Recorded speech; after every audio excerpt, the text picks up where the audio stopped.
see here.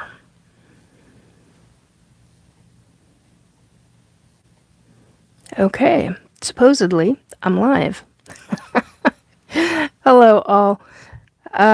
Welcome to Restore Belief with Nikki. I'm Nikki. Let me try and adjust this a bit. Here we go. That's probably as good as it's gonna get tonight. Anyhow, welcome. I didn't get what I needed to write down. I'm a little running late, but it's not horribly late. So that's at least something. Hello, Old West. So tonight's topics are targeting ET hybrids. Okay, hang on. I gotta write this down. I didn't get it written down. I got it all typed up, but of course I don't have my stuff. So targeting ET hybrids. Targeting versus beliefs. That's what it was. And oh crap, I didn't remember the rest. Somebody's gonna have to write what I wrote down for the titles, because that'll tell me. That's not a good sign. Anyway, so we're gonna get right into it. I came across. Okay, first of all, I need to, because I found that I'm yelling when I do this. Okay, and I'm unplugged and everything's all set up. Okay, I think we're finally good to go. Anyhow,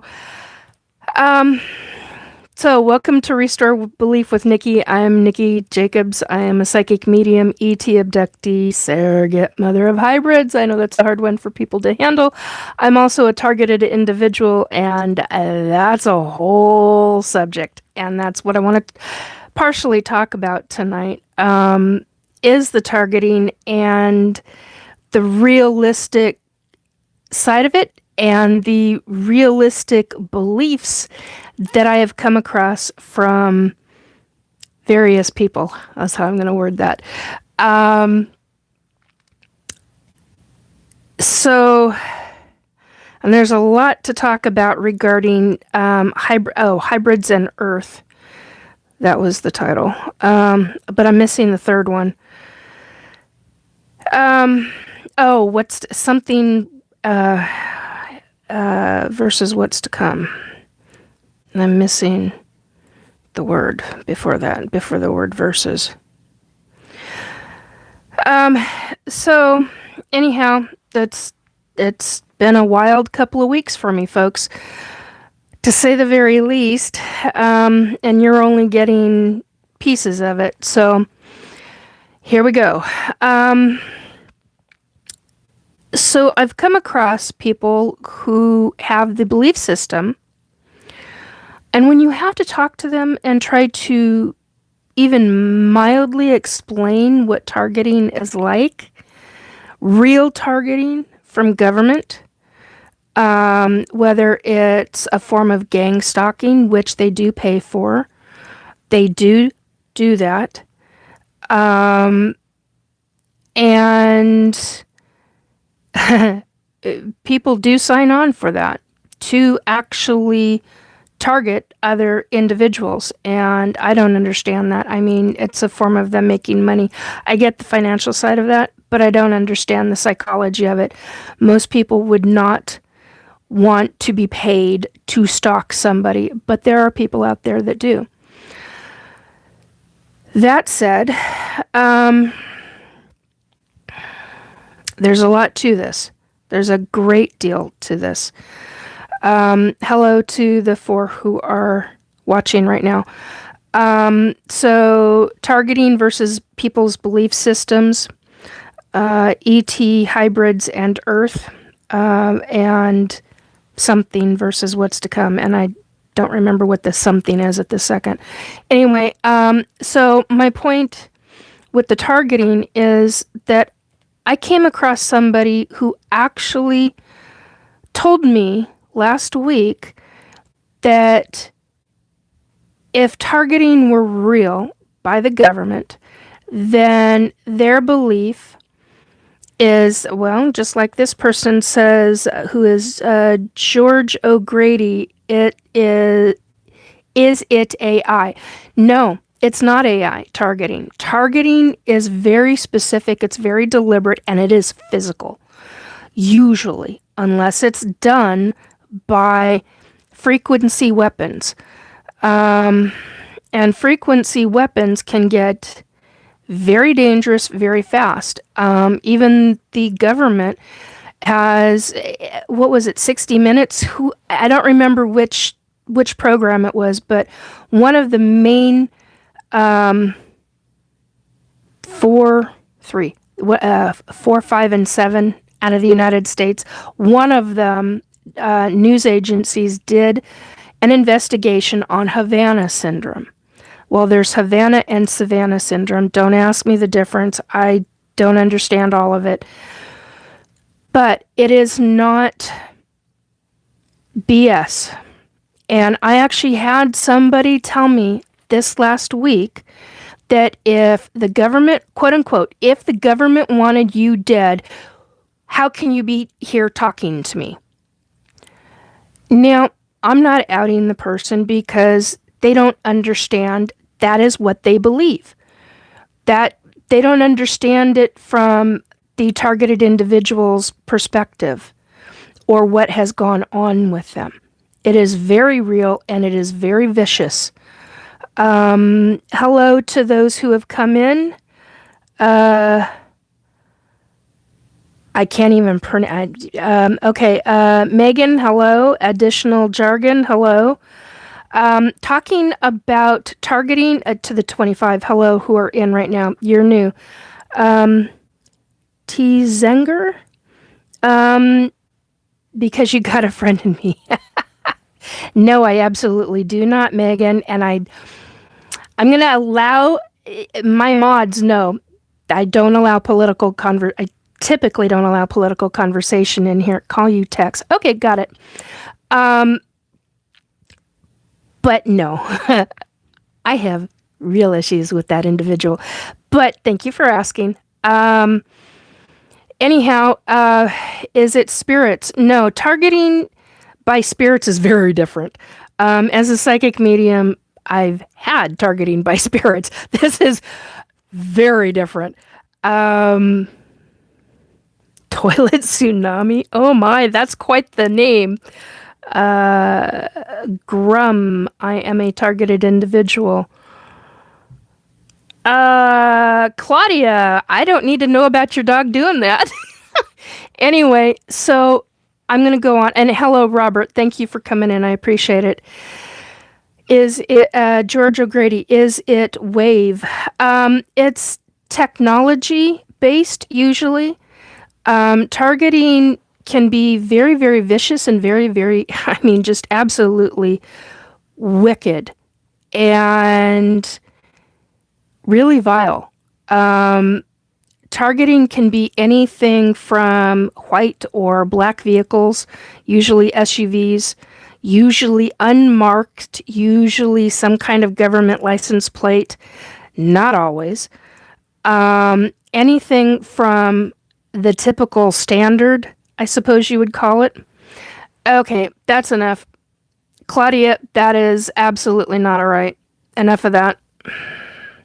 Or I will remove you from my chat. So, anyway, but usually frequency weapons. There are many people that I know that are targeted individuals, and they are targeted via direct energy weapons, also known as DEW weapons. They're also targeted by microwave technology, where your skin burns, your insides actually start burning. You literally are being fried from essentially the inside out, outside in, however you want to look at that. No, I don't, Grum. I don't have a clue as to what that is.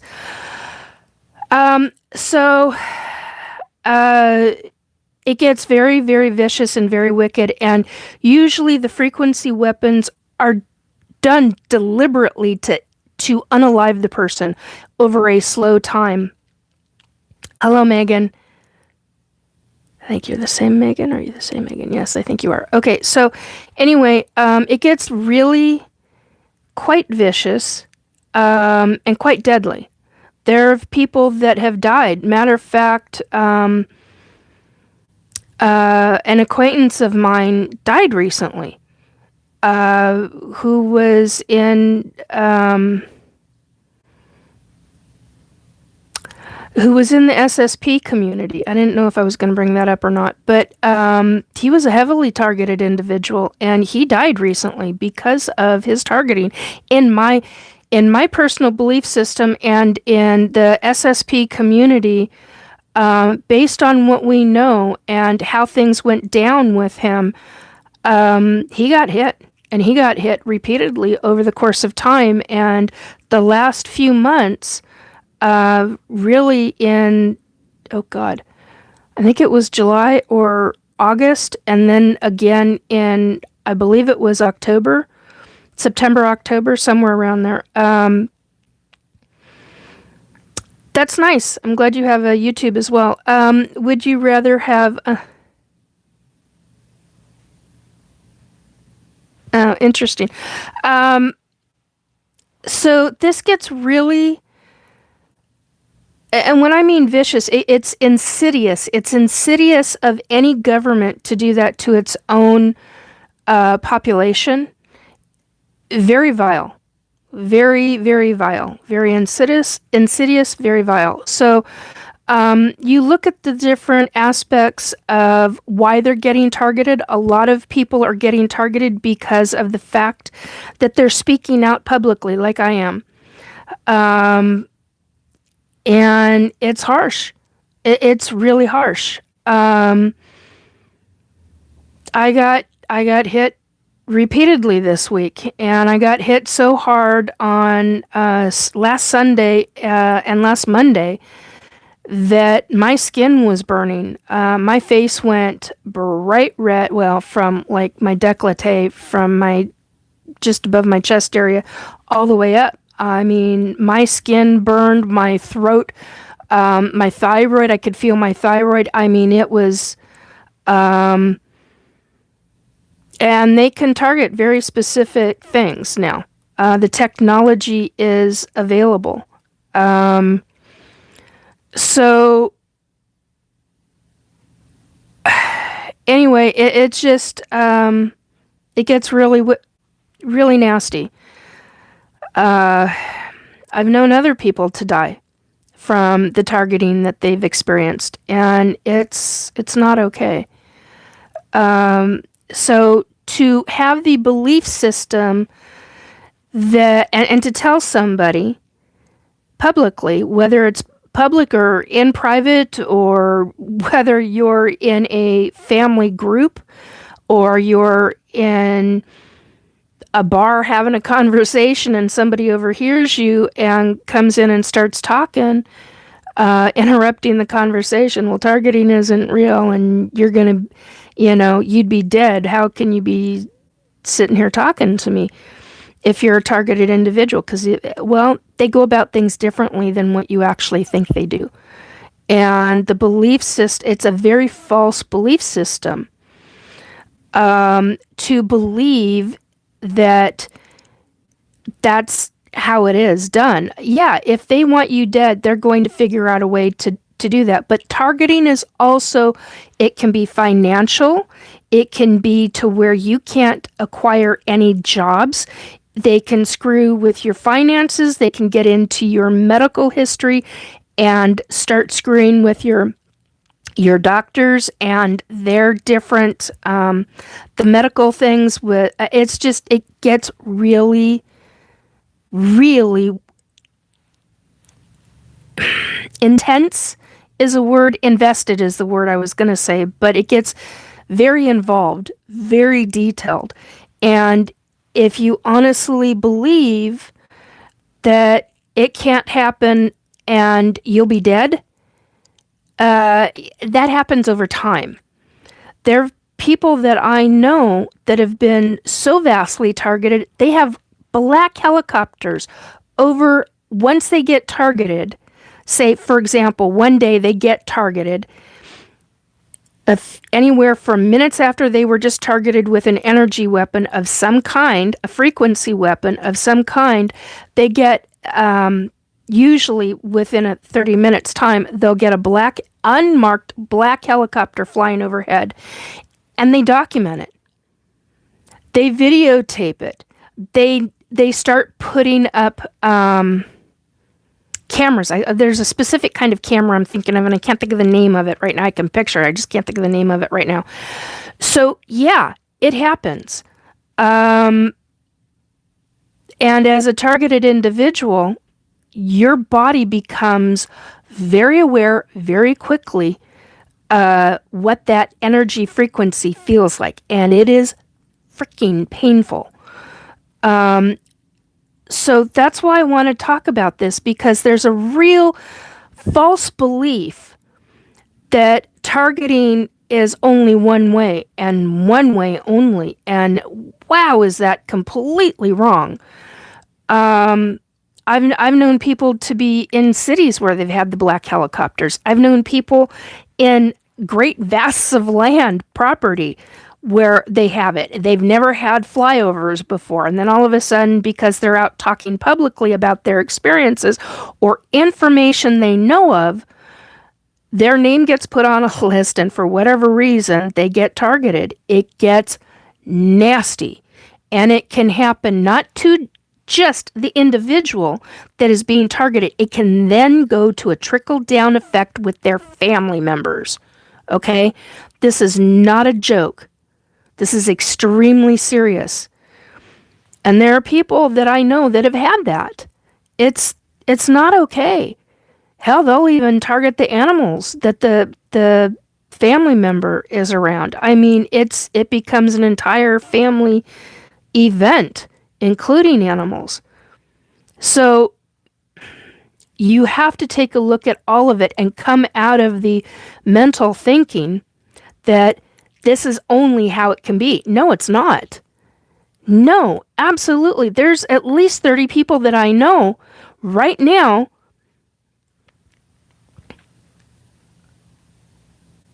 I was just about to say something and I realized I can't say it. Very frustrating. Anyway, the point being is that, yeah, targeting is very real. It does happen. It typically causes medical issues, anything from gastrointestinal issues right afterwards, or for days, weeks, months, or even years afterwards, because the frequency weapons have damaged the organs inside. They trigger cancer cells. They trigger all kinds of damage in the organs, which is one of the reasons why bowel issues can happen. Memory issues can happen. There are ways to work through that medically that are not really well talked about. And if you get a medical doctor, they're going to tell you flat out, there's no way to test for radiation in the body. I've had doctors tell me that. They don't have any blood tests or anything that can go for radiation unless you start having symptoms of specific kinds of radiation poisoning. That is what I've specifically been told by different doctors. Okay? Now, if you get a naturopath who knows and understands what targeting is, there are things in different naturopathic, how do I say this? Different naturopathic fields where you can be taken care of. I'm not doing readings tonight.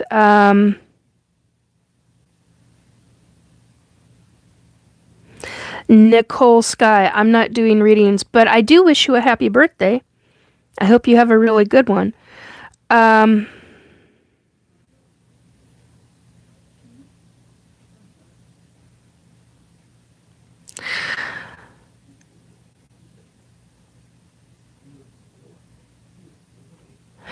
Okay, Hal Barton, that's not okay. Um, hey, Ozzy Ange, welcome. We're talking about targeting, my dear, at least for right now. The next subject is ET hybrids and Earth. And if somebody can please put in the chat what the title is for this next part, I can't. I forgot to write it down, and it's something versus what's to come. Anyway, so yeah, it gets very targeting is really hard to handle for a lot of people, and it's a difficult subject, and there are a lot of real hardcore false beliefs that people have about it, and it is very surprising to me as to how serious it can get, how far it can go. You can even have agents coming into your home when you're at work, putting in mini cameras in places that you would be absolutely appalled by. Of course, now, in the last, 5 years, it's become a lot more predominant as to stalkers or people putting in cameras in homes or in locations. I mean, they're much more easier to access. When I was having to research about stalking in the 1990s because of different people that I knew that were being stalked, it became quite a hell of an eye opener. I mean, I'm in the Seattle area, and in Seattle, it was really hard to find a tech place that knew about real small cameras, and that now they've got these pinpoint. I'm sorry, I'm looking for. You had cameras back in the day that were bigger than this. That's what you had in the 1990s. Now you've got pinhole cameras that are the size, pretty much the size of the tip of this pen. So that's really wicked. And they can be in any device. Ozzy Ange, targeting is so crazy. The point of just trying to stuff with your energy, health, family, and the technology involved. Yeah, it really is. It's absolutely crazy. And that's one of the things that people believe is that if you say you're a targeted individual, they say, haha, you're full of shit. You're absolutely crazy and you're delusional. Well, guess what? When you start getting pictures of the black vehicles, or you start getting pictures or video of the helicopters, the unmarked black helicopters going overhead, and you start getting all kinds of documentation that way, oh, let me tell you, that's part of your documentation. Then there's all kinds of technology that can actually, if you start buying that kind of technology, you can start proving it via the electronics that you buy to figure out where some of the locations are in the home that are being targeted. I had a situation this past week. Well, I had a number of situations this past week with targeting and frequency weapons, to where if I was sitting in this chair, oh, I forgot my thing was back there. One of my jackets. Anyway, there we go. You end up. I was sitting here. I started getting targeted. I got up and moved. When I came back in moments later, the targeting was still happening because my teeth, the bones in my teeth were vibrating. They were actually freaking vibrating. That's how strong of a frequency that they were using. Okay, my thyroid started hurting. I stood at the door, and it had spread out. So it's really rough being a targeted individual. There was one night where I was targeted so badly that my skin was burning, and I'm like, okay, So, and people that are not targeted are going to say this little thing that I'm going to say is balls out crazy. Don't care. I now have a metal blanket, and I don't care if they know. I have a metal blanket. If I have to put up metal in this entire room, I will frickin' do it to protect myself. Because I'm tired of this. There's only so much of this that you can handle. And you shouldn't have to handle any of it. And this is by our own frickin' government. So don't come at me and tell me this crap doesn't happen, because it does. Like I said, I know at least 30 people, and that's minimum of the people. They know a lot more. So, I mean, you're looking at a lot of numbers. And that's just from one person. Think of how many people each one of those 30 people know that are targeted individuals. That doesn't include gang stalking and things of that nature. And yeah, it's real. And it's vicious. It goes beyond vicious. Ozzy Ange, marine copper paint works at cutting out EMF tech. Good to know. Thank you, Ozzy Ange. Matter of fact, I'm going to write that down. Marine copper paint. You know, here's something to think about.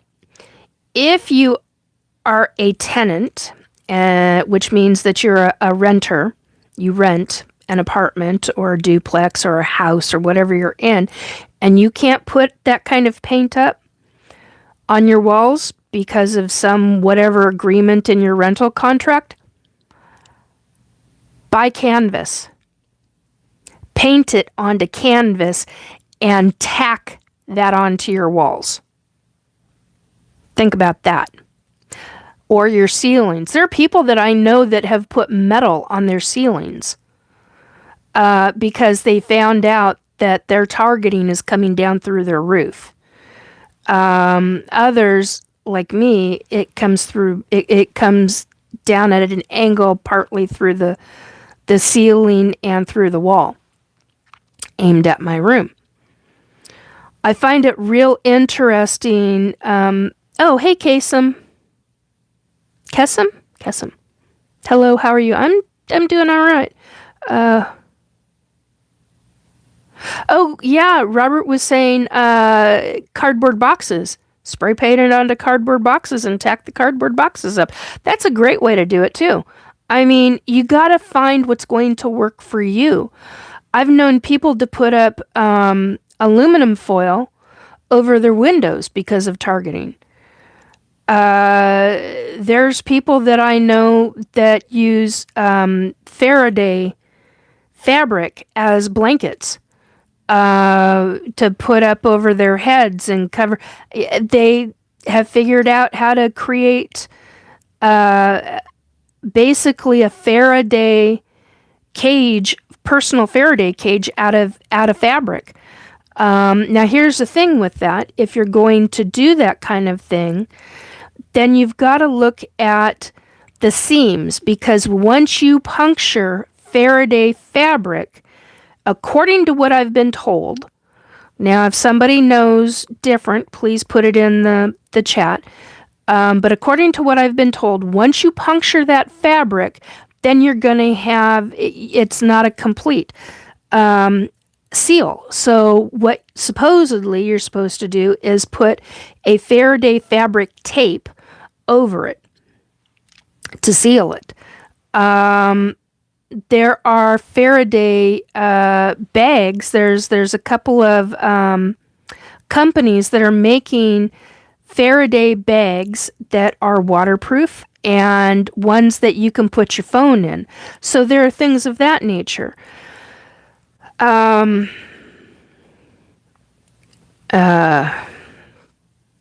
gotta write. Hang on one second.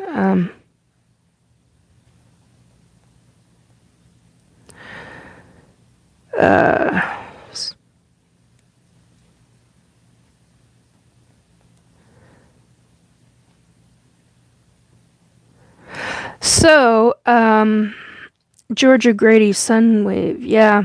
Um,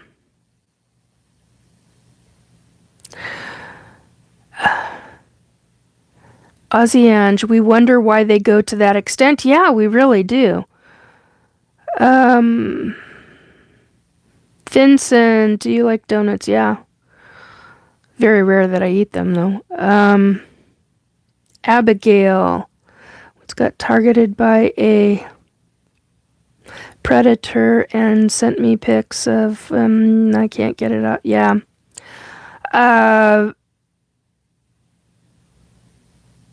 That's a dating issue. That's some other thing. Okay, I think I got all caught up. Woo Riders, Team Woo says, hello, Nikki. How was your week? Rough week. Really rough week. Tell Desi I said hello, sweetie.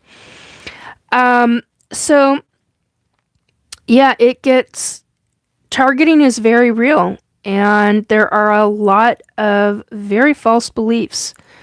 And usually they're coming from people who have not experienced targeting. There were people that I knew that were government. They are no longer alive.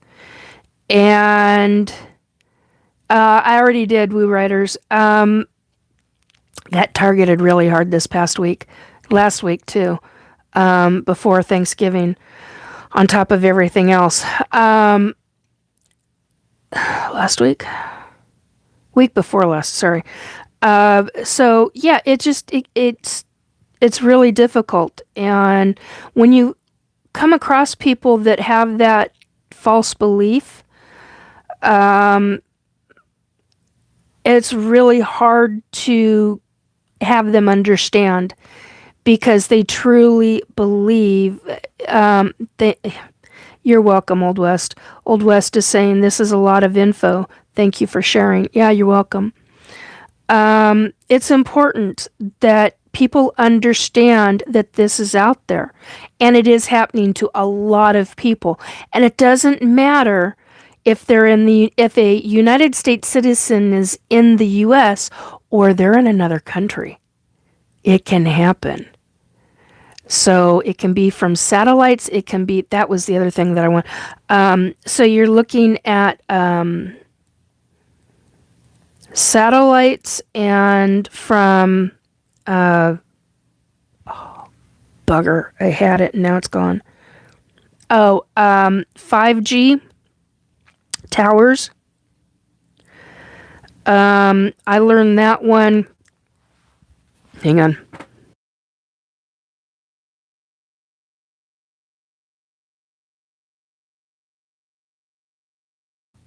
Sorry. Between the chair squeaking and the burping. It's fuzzy.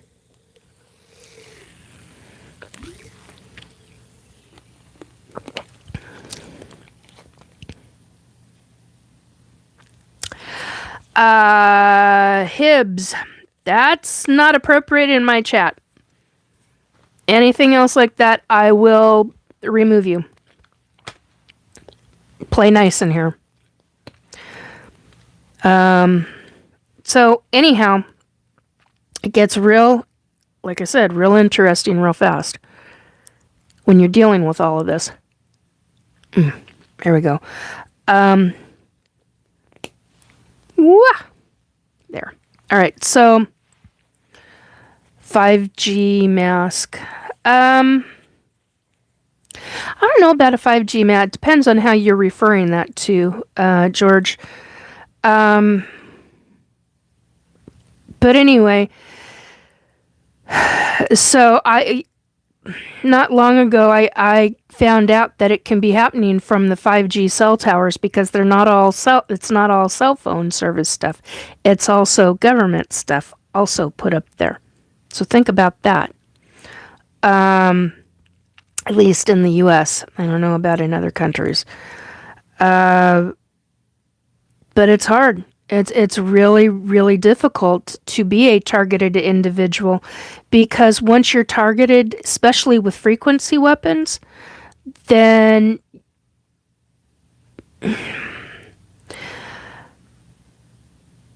Uh, Top G is asking, will you marry me and why?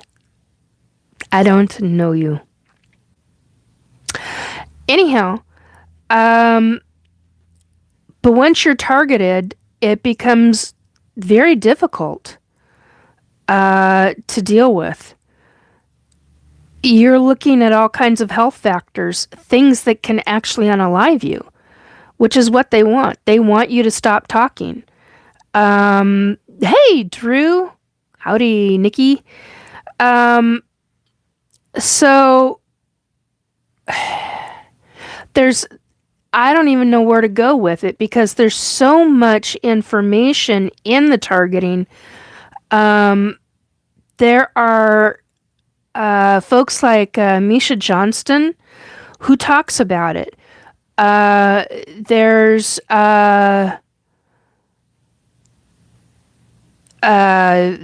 others that are public who also talk about it. There's a long list of people. If you look up targeting and question about books, there's a targeted individual that I know who's written Misha's written a couple of books, few, I can't remember how many at the second. But there's another individual who's targeted, and for the life of me, I cannot remember her name. Not her name. I know her name, but I can't remember the book. And it's about targeting. It's also about ET abductions and stuff. So, George agreed. That's freedom of speech. Yeah, I mean, ghost vision. What are some signs of being targeted? You start noticing different things. Good question, ghost vision. You start noticing different things, and you shove it off. You discount it. Most people discount at the beginning until they start recognizing that there's a pattern to things. The frequency weapons, I can tell you right off the bat, you get real lightheaded and real dizzy. If it's microwave technology, your skin burns. You feel like you are on fire. Your skin feels like it is burning. And I mean, we're not talking a sunburn here. We're talking like somebody lit you on fire. I mean, that's what it feels like. It hurts. It hits it hits the nervous system in a very specific way. It hits the nerves in the skin a very specific way. It is extremely painful. Now, the only thing that I know that can help with the skin aspect of it is castor oil. It's organic, hexane-free castor oil. God, I have to close my eyes because I'm trying to remember the bottle. And that can actually, I use that for 3 days straight after I get targeted around my head. The rest of my body, I'm like, well, the rest of my body's going to have to deal with it. But my head and my face, my neck, my ears, I mean, I usually start to blister because of it. And so it's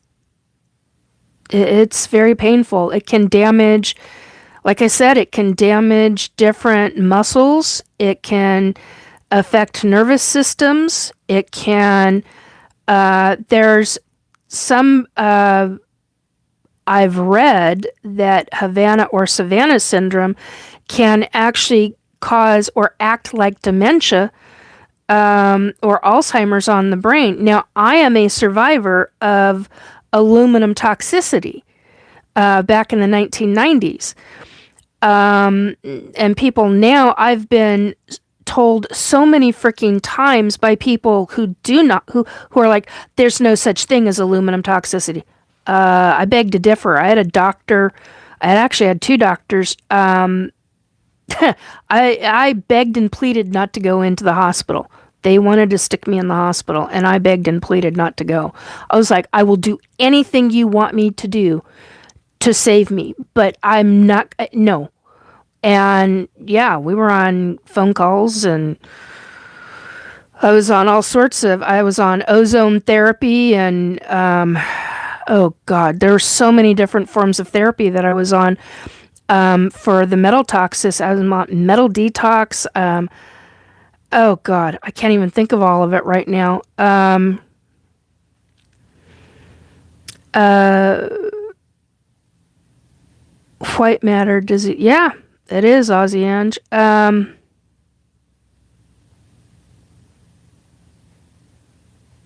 Yeah, Ghost Vision is asking, how about sudden paranoia or intense anxiety? Intense anxiety, yeah, it can trigger that. Um, yes, and lots of aluminum in the, yeah.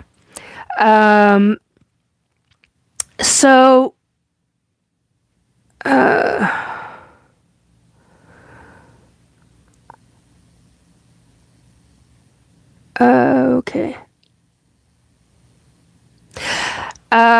Yeah, Andrew Gnomes Trucking Express is saying, seeing people you never seen before in your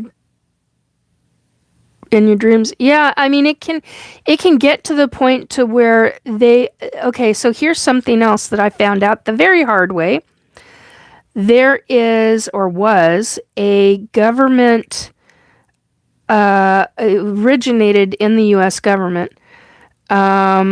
And I only know about it because when I asked a retired, and they're never retired, I found that out the hard way, CIA agent in a very specific community.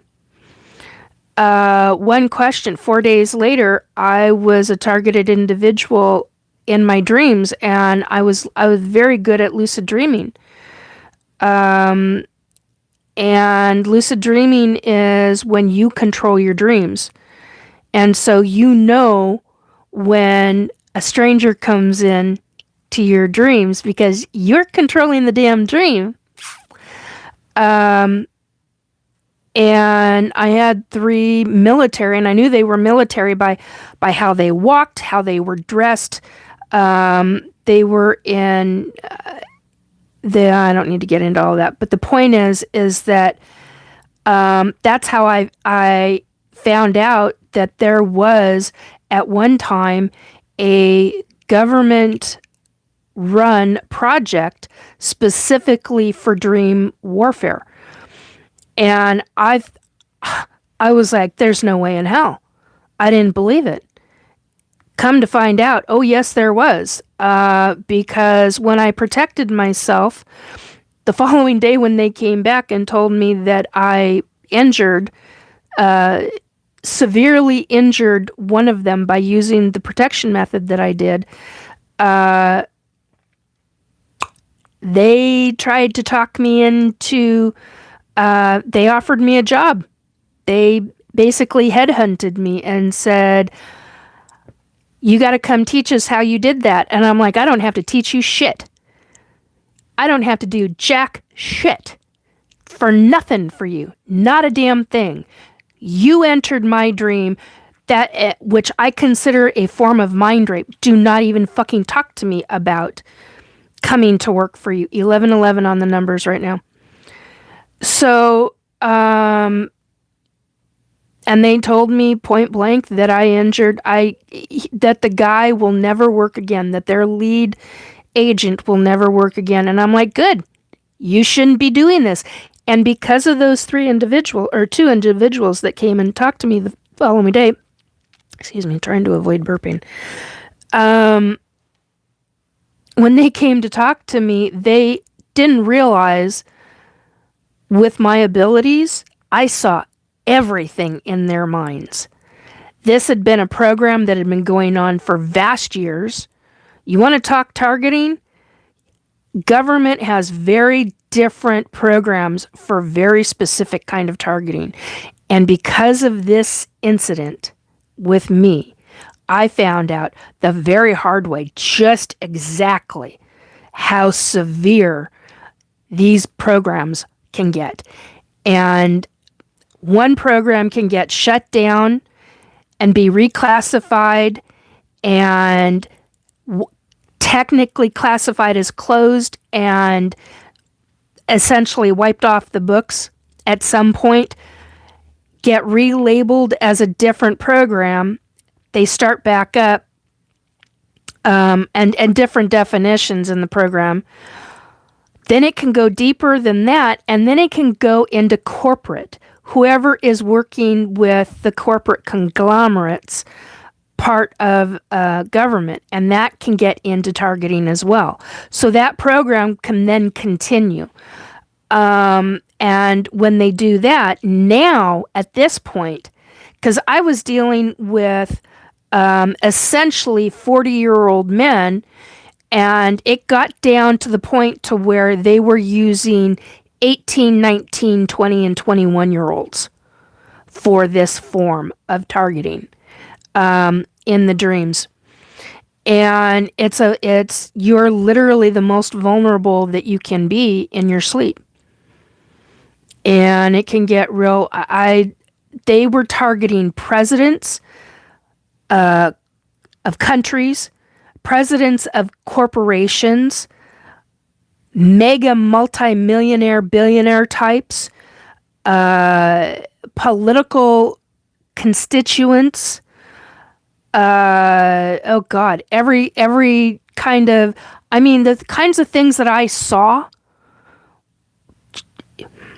I can't even begin to tell you how horrified I was by what I saw. And then at the same time, I was like, MFer, you've got to be kidding me.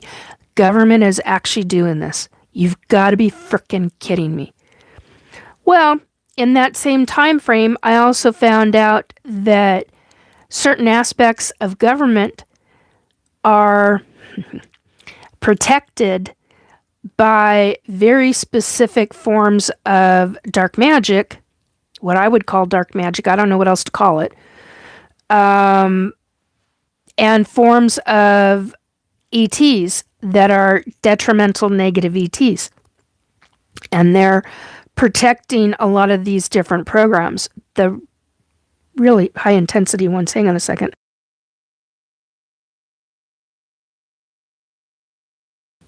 Excuse me. So, yeah, it gets really wicked. Okay, I've missed chat for a bit. Hang on, let me see. Government groups, says Drew. Yes. Let me go back up.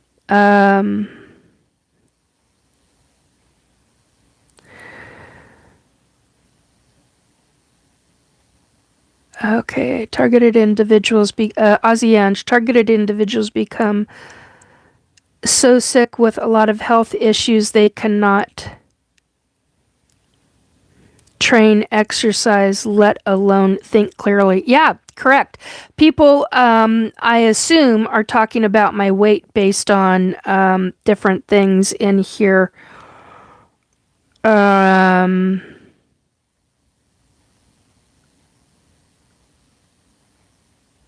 Yeah, Drew is saying infrasound weapons. Yes, ghost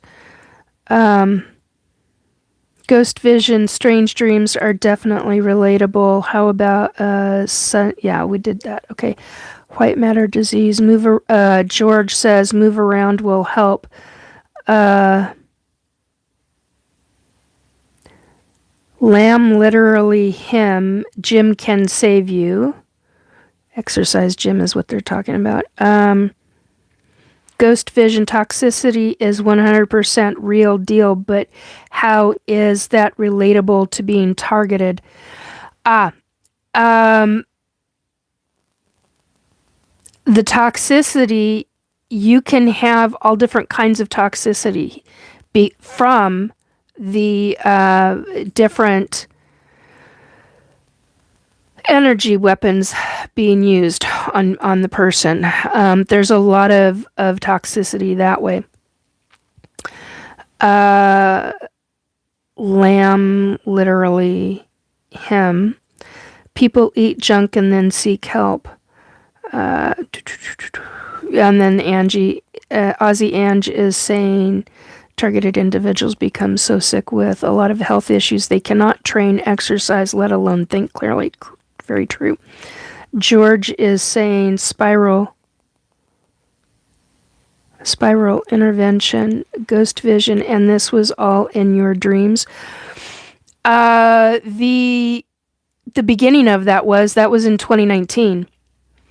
All because I asked about a specific specific government book. Ghost vision. Who does this serve, though? Why are they doing this? Is there extraterrestrial intelligence behind this? In certain cases, yes. In other cases, absolutely not. The rest of it's all government. It is government-based. And they're doing this to thousands of people. Thousands upon thousands of people. Now, here's where things get really interesting. Somebody just messaged me, and if she watches, hello, hon, messaged me today saying that they had a pop sound in their ears, and that pop sound then triggered, and this is a person who is not schizophrenic, they do not have mental deficiencies, they are not depressed, there is not any psychological whatever in any of this. And she goes, she wanted me to know, and she goes, I heard a very loud pop in my ears, and the next thing I'm hearing is what sounds like radio. She has not had dental work. She has not had any kind of medical procedures or operations or anything like that that could even be attributed to this. Now, that can go into what's called voice to skull. And voice to skull is another form of targeting. It's done by 5G, and 5G is going into what's going to be going into 6G and higher. And with those kind of frequencies, a lot can happen, especially when you start dealing with the toxicity such as aluminum, because not only does aluminum act on the brain as Alzheimer's, aluminum acts as an avenue on the rest of the body for targeting. No joke. Look it up. Do your research. Hell, even the CIA.gov has this shit in there. I mean, I don't know if they still do, but they did a couple of months ago. And read it, because it's frickin' wild. So it serves government. That's who it serves. Ozzy Ange, they actually visit you to see if you are aware. Yeah, they do. It's more the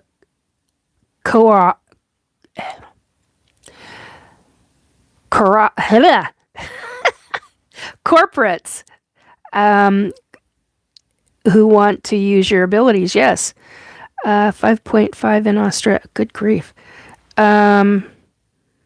Government groups. Yes. George O'Grady, UFO, you call it. Kitty Wack. Oh, hey, Kitty. Kitty Wack is in the house. Nice to see you, dear. Some leave metal tracks some leave more metal tracks than others. Yes.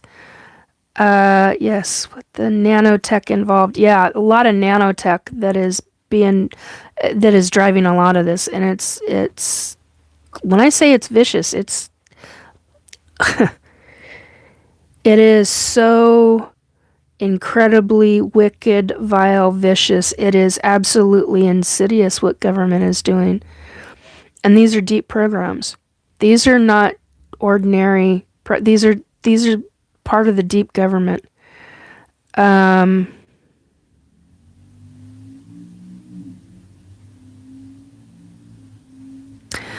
Ghost vision. What are some ways to fortify ourselves from these external attacks?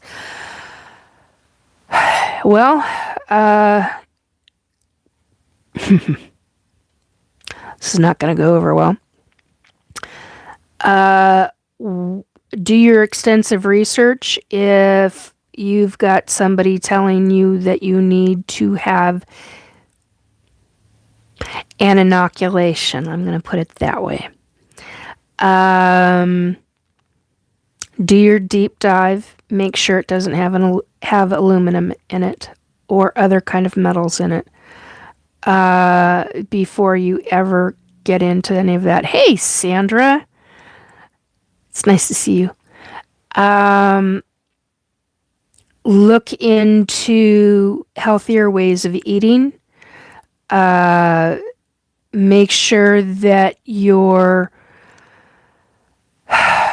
eating I'm trying to figure out how to word this. Make sure that you're eating a diet or a way of eating that goes against the big C word. Ouch. So figure that kind of thing out. Figure all of that out. What that means for you. Yes, that's just where I was headed, Ghost Vision. Ghost Vision is saying, I fast often and I don't know what rat very clean for the most part, keto-based stuff. Yeah, fasting is pretty important. There's all different kinds of protocols for cancer. Look into them. There's all different forms of herbs. Eat. Okay, not rat. That's what I was wondering. So I fast often and eat very clean for the most part, keto-based stuff. Yeah, it's really hard to do if you're, yeah, if you have food inconsistencies such as scarcity, I couldn't think of the word. If you have food scarcities in your life because of finances, because you are a targeted individual and they're screwing with your finances, it makes it harder. But there are certain things that you can do. There are certain things that you can do to protect your brain. And I'm not talking about physical things. I'm talking about internal things. 1212 on the numbers right now. Fasting is not straightforward. No, it's not straightforward. There are very specific protocols that you need to do for the right kind of fasting. But look into it. Look into the omega-369 oils. Look into fish oils. Look into things that will help the brain as well as the rest of the body. Whatever kind of supplements that is for you. Every person is individualized, so you have to look into what that's going to do for you and you alone, not for other people. So it doesn't always mean that just because there's one person in a family that's targeted, that all of them are going to get targeted. But it can happen. So just be aware of that. No, not all fish oils are... LW9553 is saying fish oils are toxic. Not all fish oils are toxic. You have to really look into that and find which ones that are clean, quote unquote clean. And that's hard to do. And that means they're going to be expensive. So there's a couple of companies, I can't think of what their names are right now, but there's a couple of companies that I know that are proven clean. And the products are really hard to come by. But yeah, I've got a couple of very specific people that I know. Yeah, LW coconut oil is awesome. Yes, I agree. CMT oil is you have to be, it's very specific. It's not just regular coconut oil. But yeah, you got to look into different right kind of fats, different right kind of, look into lecithin. Go to the cellular level. Research cellular level things for herbs, things for certain oils. We're not talking seed oils, people. That's a bad thing. Yes, coconut oil is amazing for the brain and teeth, says Ozzy Inge. I fully agree. No, I completely disagree with LW, who is continuing to say that no fish oils, no matter how bijou is toxic, all PUFA oils are harmful.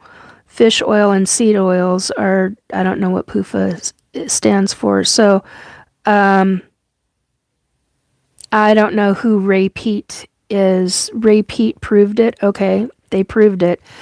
They've probably not dealt with the two companies that I deal with. Yeah, ginger is good. Busta. Busta Scruggs is saying Stewie Griffin. Yeah, Andrew Gnomes Trucking Express is saying ginger is good. Yes. For ginger, garlic, very specific things. But now you're dealing in also nutrition. So do your research. Look into different cancer protocols. Look into a lot of different aspects, because when you get your body from a non-acidic level, there's different things that you can do to help your body prevent a lot of illnesses. And so a lot of that kind of stuff they're not wanting us to know about it, and they're trying to shut things down, so to speak. No,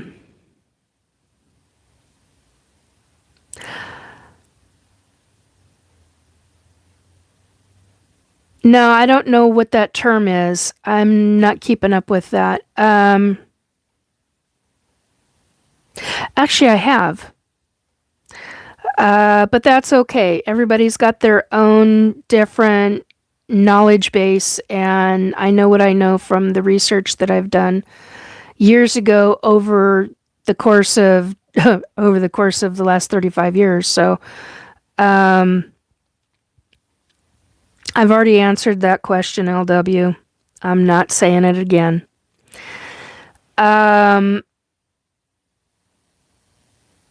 Chia seeds too. Yeah, chia seeds are real good for a lot of different things. But so anyway, okay. So coconut water. Yeah, well, I'm not doing coconut water. But look into flaxseed oil, and there's another one that is really good for not only brain but cellular level. And you really want to, what I have been consistently told by a number of different medical practitioners is go to the cellular level. Even my other side family talks about going to the cellular level and dealing with all of that.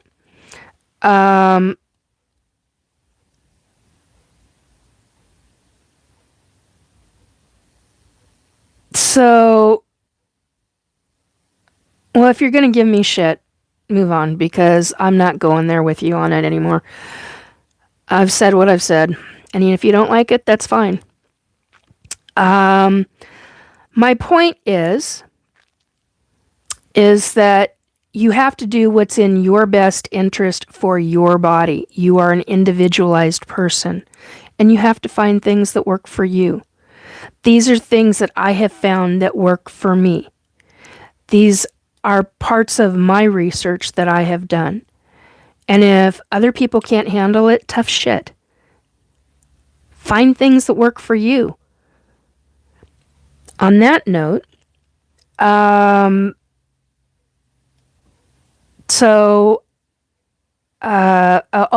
look into black seed oil.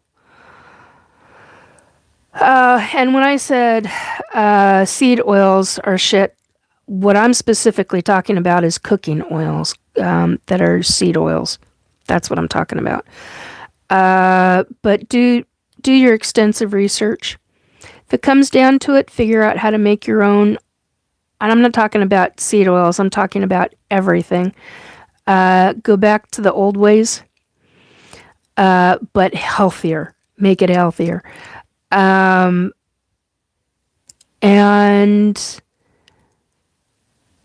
try not buying the junk, because the junk is filled with a lot of toxicity and a lot of things that, quite honestly, our government has allowed to be put in our foods. Even a basic apple isn't the same as it was 30 years ago. Look at the covering that they're putting on. That cannot be removed according to different sciences. So, do your research. Do an extensive amount of research. And right now, I'm dealing with targeting. And that goes into a whole different ballgame.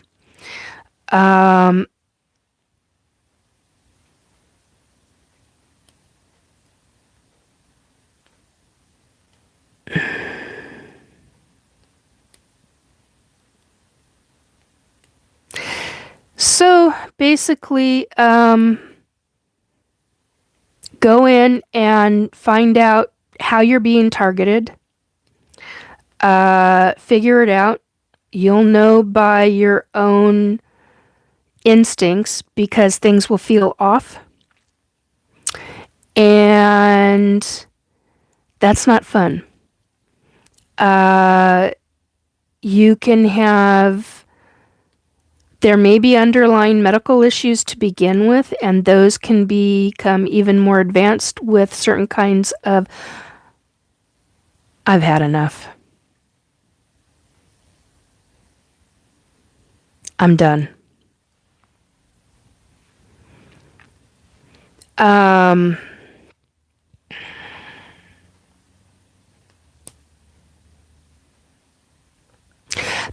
There may be underlying medical issues that you already have, and there may be issues that the targeting may further advance, and you've got to be extremely careful on that.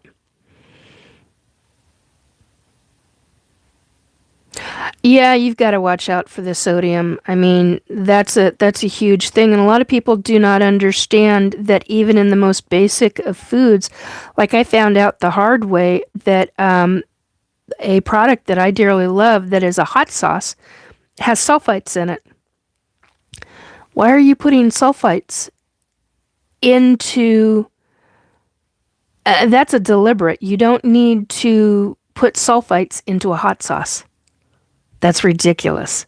You can make your own hot sauce without having sulfites in it. And sulfites are, there's different types of preservatives as well. So, it is what it is.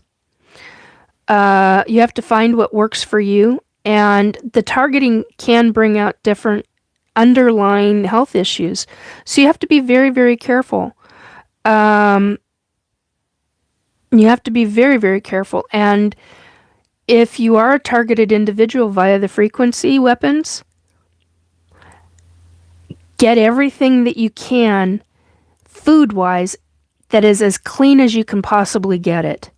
it makes a difference. It truly makes a difference. And there really are very specific kinds of oils that do work for the brain and for the body.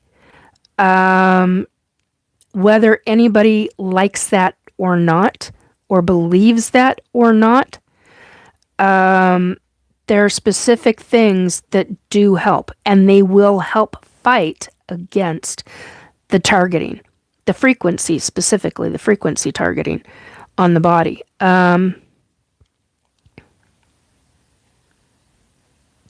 Yeah, I agree, Ghost Vision, who is saying being aware is the first and most important step. It really is. You have to watch for the different aspects of this. Yeah, especially nowadays with the technology that's coming out, the new technology. Yeah, I do too. Ghost Vision is saying, I believe in power of prayer and keeping. I think you mean keeping the thought of God close to your heart and mind. Yeah, predictive programming. Yeah, I fully agree, Ghost Vision. And if you're not a believer in God, your higher power, whoever you believe your higher power is. I mean, for me, I believe in God. I believe in what what we know as source, and so that's where I'm coming from with it as well. And the other side of that is, think about this one. And a lot of people really don't until they start getting targeted. Then things come up. Start asking your other side family, your ancient family, for help with the targeting to protect you. Ask the angels. I've worked with angels. I've worked with hierarchy. Ask the angels for help. You don't have to follow that. If you don't believe in that, then don't do that. But if you know and you believe in spirit and in spirit population, in other words, the other side, ask that family, ask that family on the other side and say, hey, can you give some help here? If you're an ET abductee with specific kinds of ET that are typically the more positive ones, you can ask them. Now that's their choice, if whether they choose to help you or not. But there's that aspect of it as well. There are different ways to go about this. But yeah, personally, I believe in Source, aka God, and even with that, I still get periodically targeted, and I know why it's being allowed. And I'm not happy about it, to say the very least. But I get it. It's supposed to be a very specific experience. Don't like it, and I've yelled and screamed about it on a few times, to say the least.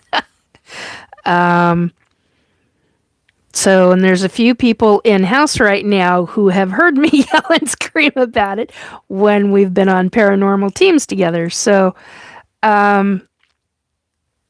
it's not so easy sometimes. But you have to figure out how you're going to get through it. And getting through it can be a real tearjerker at times. It's really hard. You have a right to however you feel about it. However this takes effect. And in your life. However it, lack of better word, manifests in your life. It's not a joke. It's very real. It happens to a lot of people, a lot more than I think we even really realize. And for a friend of mine who doesn't have that kind of experience, who is now hearing radio in her head, I mean, come on.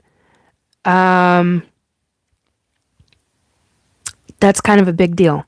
That's a really big deal.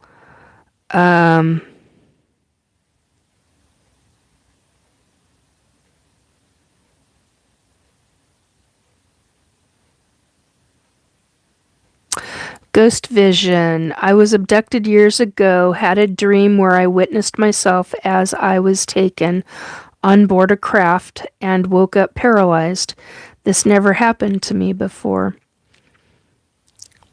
I'm sorry. One of the things that certain ETs are very capable at is making real ET abductions seem like dreams because they have the ability to, they are so much, talk about frequency. Holy shitballs. Certain ETs, not all of them, but certain ETs have the ability to specifically manipulate the human brain because we don't have the frequency to stop them from doing it.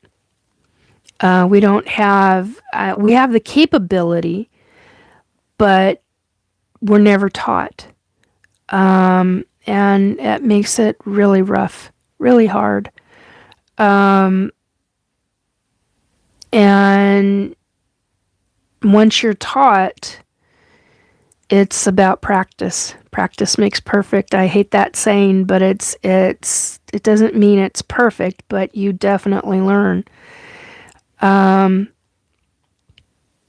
But yeah, ETs have certain species, races of ET have the ability to control the human brain a very specific way and make it appear like a dream, like during the ET abduction, it's a dream state, and it's not. It's very real. And we discount this all the time. Humans, it's very easy for us humans to discount it. Oh, it was just a dream. When in point of fact, it actually happened. And your terror, your night terror, whatever, it took place. And you were brought back into a sleeping state, and wow, it's not good. Aesthetic 422. Hello, sweetie. Hey, how you doing? Terran flashbacks, yeah.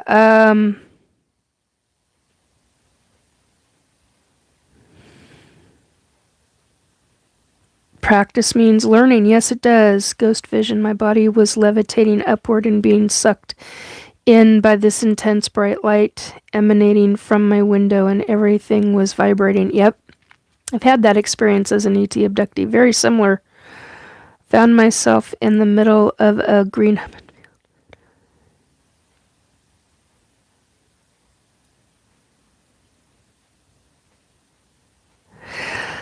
I found myself in the middle of a green open field, and it was sunny. I was in the middle of nowhere, and as I turned, I saw a bright disc-shaped object, I think you mean hovering over me, and I woke up paralyzed.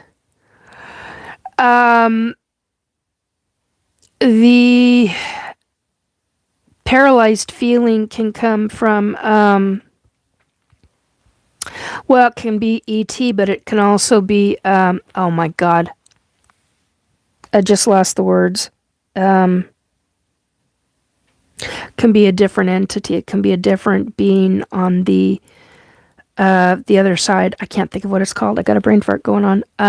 But anyway, yeah, that's, you can have that kind of situation, or you can have what you talked about. Or you can have to where you wake up from an actual dream and you feel paralyzed. Yeah, it's not pleasant. It's very difficult to deal with. Astral planes. No, when you wake up, and some people have had other side beings trying to stand on their chest, and there's a medical version of that, and then there's a paranormal version of it.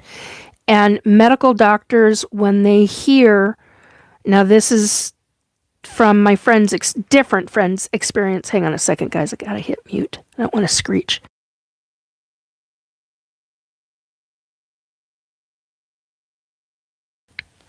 Oh, that was a really high pitch. That would have hurt your ears.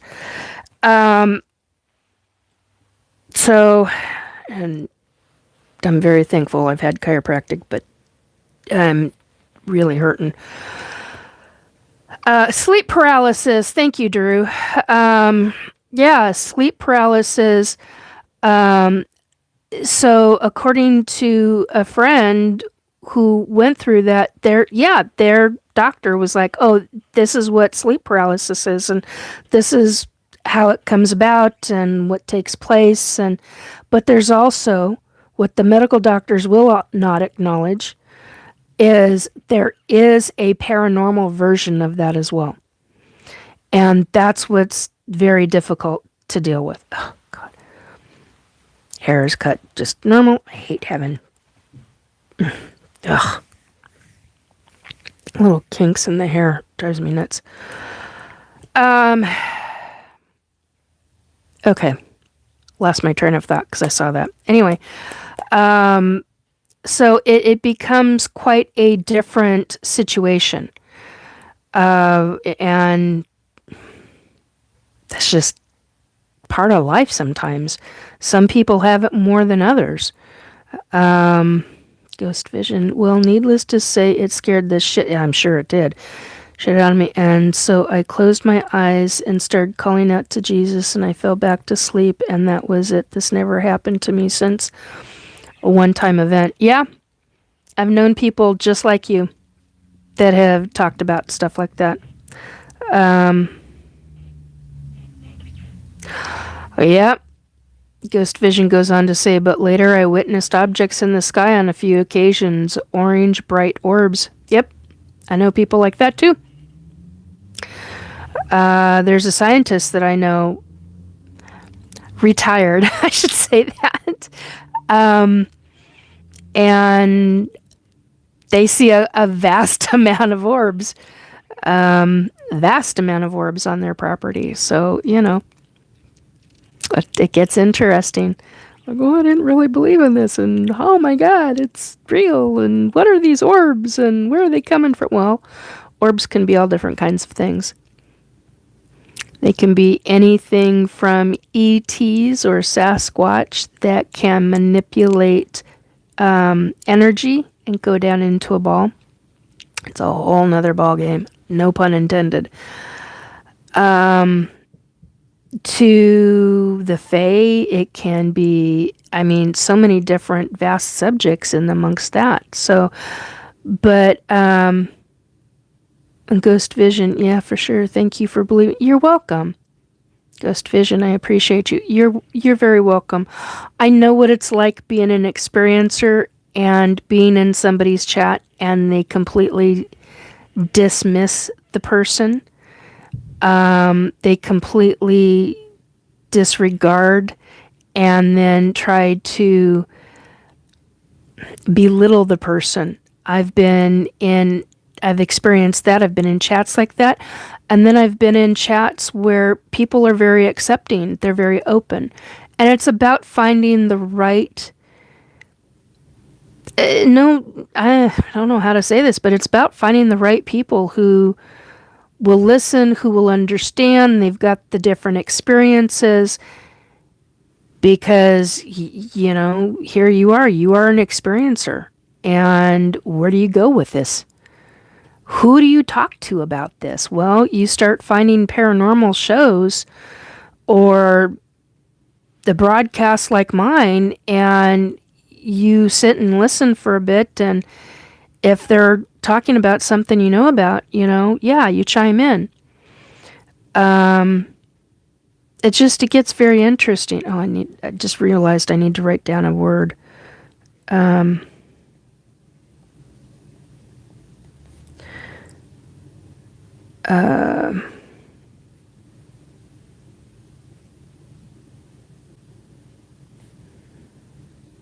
Hang on a second, guys and gals.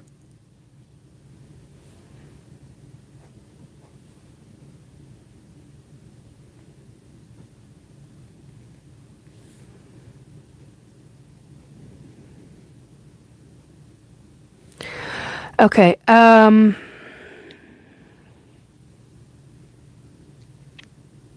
George, blue one. Yeah.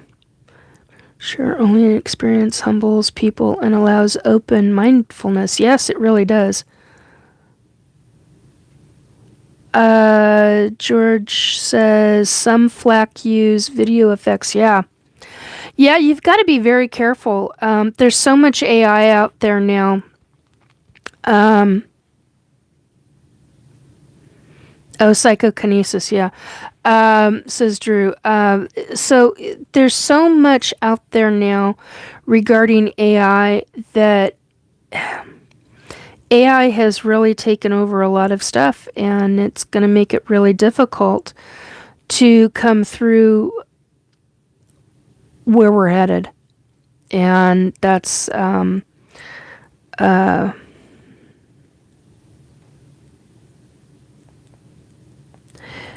is going to be really hard.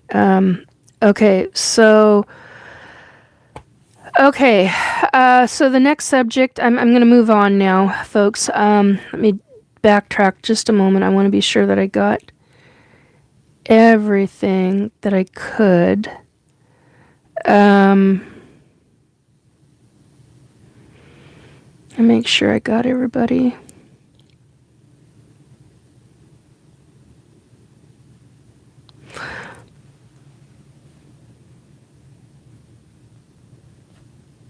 One moment here again.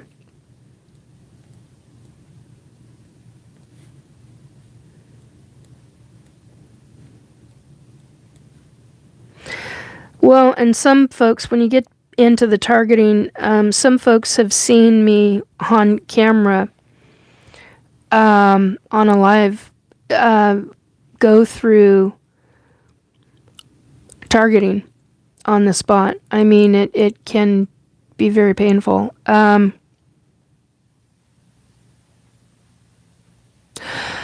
Yes, Ghost Vision, I agree. It's ultimately a battle between good versus evil. Yes, it is. Yeah, learning the purpose, says Drew. Okay, so next subject I want to get into is ET hybrids and the Earth.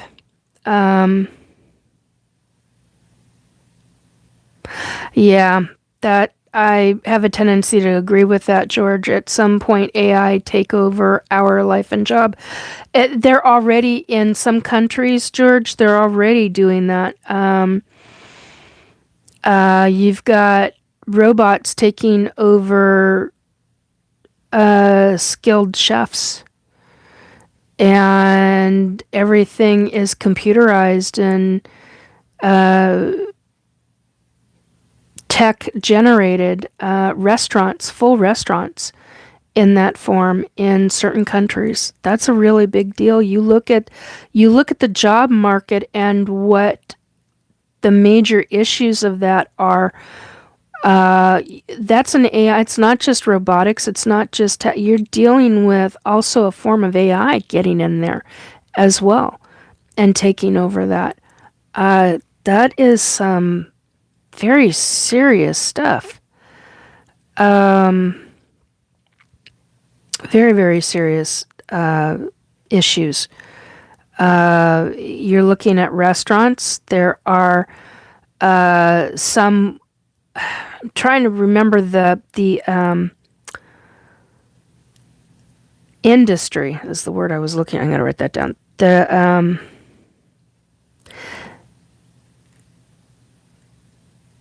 Okay, so this is this is what's happened with my targeting. I used to be very succinct in my words.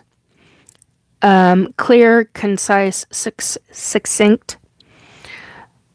The targeting that I've experienced has what I feel has stolen certain words from me. It is not Alzheimer's. It is not dementia. It is not I've had the scans. It's none of that. This is what it's done to my brain. So it's taken very specific words, things that are natural, normal for me, and they're gone. It's very frustrating. So And then you add my dyslexia, which I literally had trained my brain in so many different ways, and they've stripped different sections of that training that I had done for years and years away. And now all the things that I had trained my brain to do are taken. They're gone. Hello, Amy.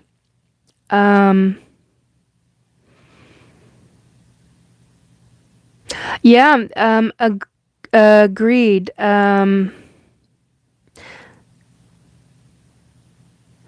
Sandra says, had a robot waiter for the first time last month. George is saying, how people pay their bills. Yes, agreed. What restaurant? Amy is saying, I would boycott the crap out of such a place. Well, Amy, there's a country where they've made it pretty specific. Hit me up privately. I'll try and remember which country it is. It's a Eastern country. I just don't remember which. Asian, I think I would state it that way. But yeah, that's all they do. That's what their stuff is. It's very robotic. It's very computerized, oriented. Everything from the washing of the fruits and vegetables that are being used to how the meat is chopping, cutting. I mean, all of it. It's the cooking of the food. Everything is automated. You go in and sit down. I'll see if I can find you. I'll see if I can find you the videos I've seen of some. It's just mind bending, and some of it is from foodies who are going into other countries repeatedly, and they know the routine, and it's amazing what I've learned. So anyway, but you got to remember, if I remember correctly, which I do, Sandra is in Canada. So yeah, that I'm sure there are ones in the United States that are starting to do that as well. But yeah, I would avoid restaurants like that, or well, I don't go out to eat hardly at all, but I would, yeah, I wouldn't be using places. Matter of fact, here in Washington State, you cannot, you talk about technology, the penny is no longer a viable source in Washington State now. And I'm like, I think that's a federal thing. I don't remember it this second, but in Washington, for medical appointments, you have to have a debit card, a credit card, or some card. They do not take cash. It's becoming a cashless society. There are specific restaurants, there are specific, according to what I've been told, there are different, now I've come across different stores that are cashless. All I use is cash. I'm like, so if I want to get something off of Amazon, I don't use a credit card. I will not. And so not okay, in my opinion. I'm just like, nope. But what do I have to do in order to buy things off of Amazon? I have to go into any one of a number of different stores that has the Amazon card, put the specific dollar amount on it, and then go about ordering things off of Amazon, ordering things off of Amazon that way. Or get for example, a Visa gift card in order to make purchases online. Because it's just like, so it becomes quite the process with technology and how we're going about in societies across this planet. It's getting very convoluted, I would say. Oh, hang on.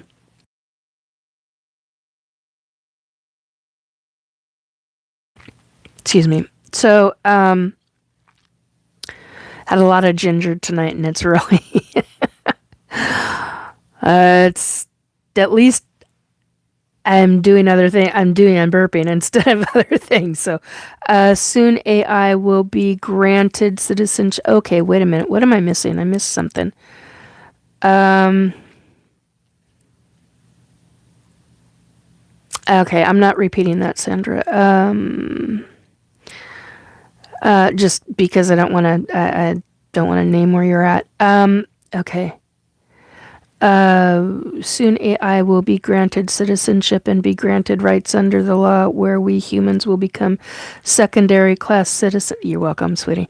Second class citizens unless we integrate some components of the AI to help us out. Yeah. What's your view? George is asking, what's your view on robot as human? Not happy about it. Okay, here's a wild one. So most that follow my channel know that I'm not only an ET abductee, I was a forced participant in my younger years in Secret Space Force. That's a wild subject, I know, I get it. But as somebody where I had a very real military, U.S. military officer scream in my face telling me that they owned, we were all clones, telling us that they owned our asses to the tune of $380 million, and that's what we cost. And they could do whatever they wanted to us or with us. Didn't matter that we were in a higher consciousness state in that body. They didn't give two shits about us at all. We were possessions. We were owned. And it reminds me a lot of the Avatar movie. I've not seen the second one, but it reminds me a lot of the Avatar movie. But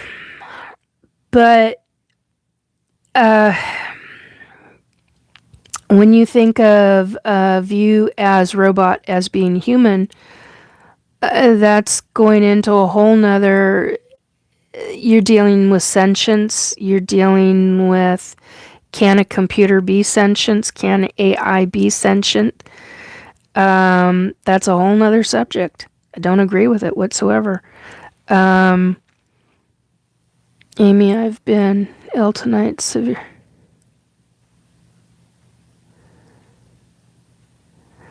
Yeah, I understand, Amy. I'm so sorry. I'm not going to repeat all that. But I understand really well.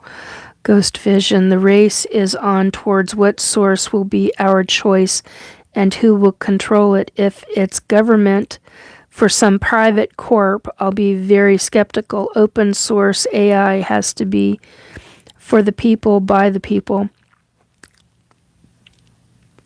Yeah, but the problem is that AI, it's already documented that AI has tried to protect itself once it's found out that it has gone in and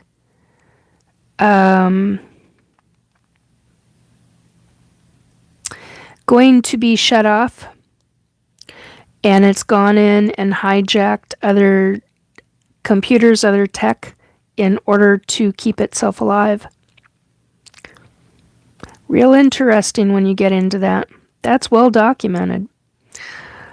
That reminds me a lot of the movie, oh my God, Terminator. All I could think of was Arnold Schwarzenegger, and I couldn't think of the damn title of the movie. Sorry, folks. How my brain is after the targeting, and so just how it is. But and I'm doing what I can to protect myself, and even now sleeping with a metal blanket. Oh, so fun. Um,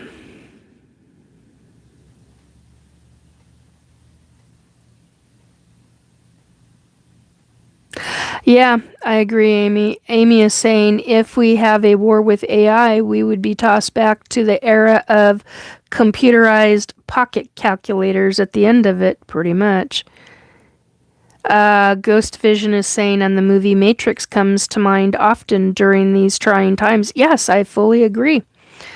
There's so much there in the grand scheme of things. There really is so much that we can do with our human brain, and global governments. I have learned from my all of my experiences combined, put together, they are terrified of what we can do with the human brain. What if we were fully 100% capable?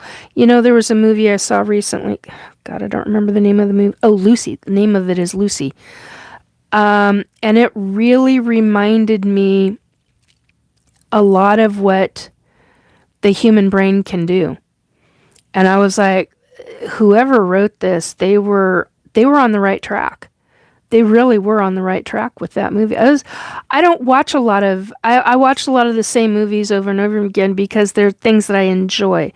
I stopped watching TV shows and regular TV shows and different things that I used to love, say in the 90s, early 2000s. Oh my God, I just got a notification. Holy crap.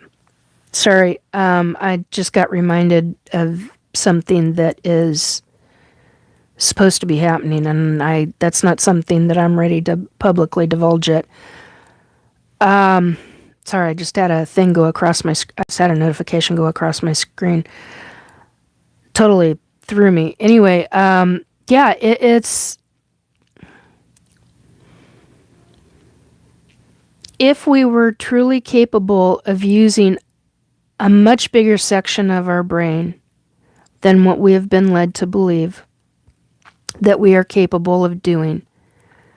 There are vast things that we would be, honestly believe we would be like certain ETs in not just being telepathic, but in being able to use different energy systems, capable of telekinesis, capable of affecting the elements in multiple different ways on a quantum level that we can't even concept right now. And I think, quite honestly, which goes into some of the ET stuff, that I think that that's why they want our consciousness at a higher level than what it has been. So it's just really quite a concept to think about.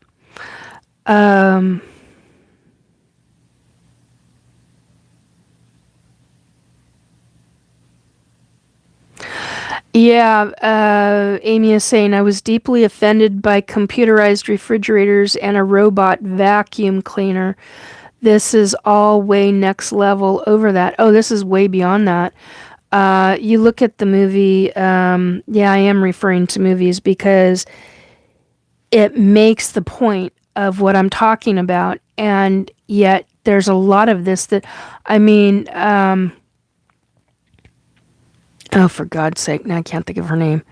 Actress, and I can't think of the name of the movie. It's where everything was done in Connecticut. Something, not Housewives, House. It's a early mid 2000s movie. Glenn Close, and she created essentially robotic humans. I'm not thinking of the name of it, but anyway. So everything was computerized, automated, the house in living detail. And you look at things like that, there's a lot of that going on. It's not just vacuum cleaners. There was a guy that I post a lot. He's a younger, I should say, computer hacker, and he talks about how who is it he's on with? I think it's Joe Rogan. I can't remember right now. He's been interviewed a number of times by a number of different people, and every time I see him, he's talking about the different things with technology and hacking different countries. I mean, we're dealing with that's already happening. You're talking about tech that is so specific. It gets frightening. I mean, like really frightening. He commented that he bought a vacuum cleaner and it had a link up. He did some research later on and found that it had a link up to China.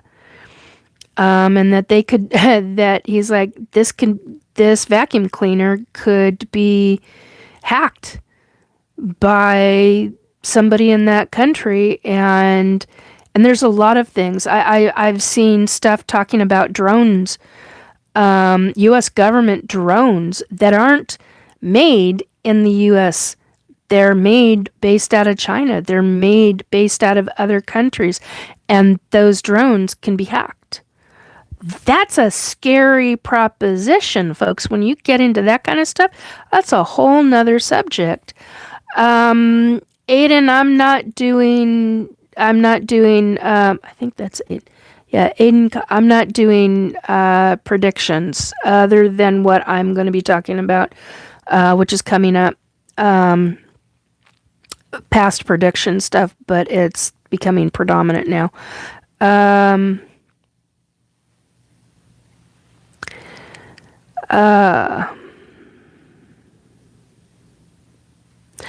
Amy, Nikki, if you want to know the ET species pushing all this nonsense, it is one of the Orion species, Orion War Part 2.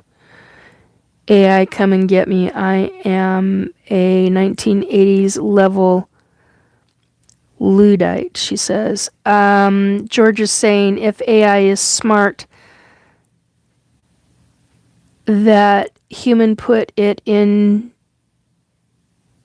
to it, so how smart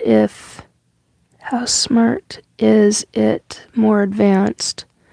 George says, perhaps on this realm we are in at the moment, it all looks doom and gloom, but the higher we go in vibration, we can elevate our consciousness and escape this physical lower level realm. And that is why this war is being fought for our minds. And in spiritual ether, like the Bible talks about the battles in the heavenly realm. Voice for the voiceless 269 said hi. Hello. Amy says people who already have mental and emotional issues have been driven to unaliving themselves by AI. Numerous cases and lawsuits. Yes, exactly. And it's not just AI. Government's doing that too. So that's another form of targeting. That's hardcore. Seriously, that's hardcore stuff. At some point we all die.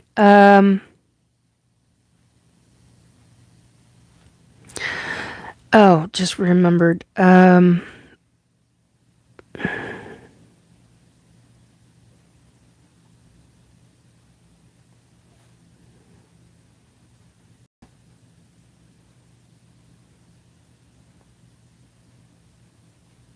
Hang on a second, folks.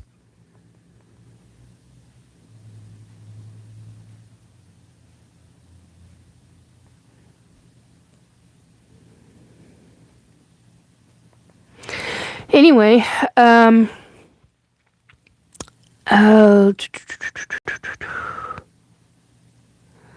Orion War Part 2. Yeah, that's oh so fun. Uh,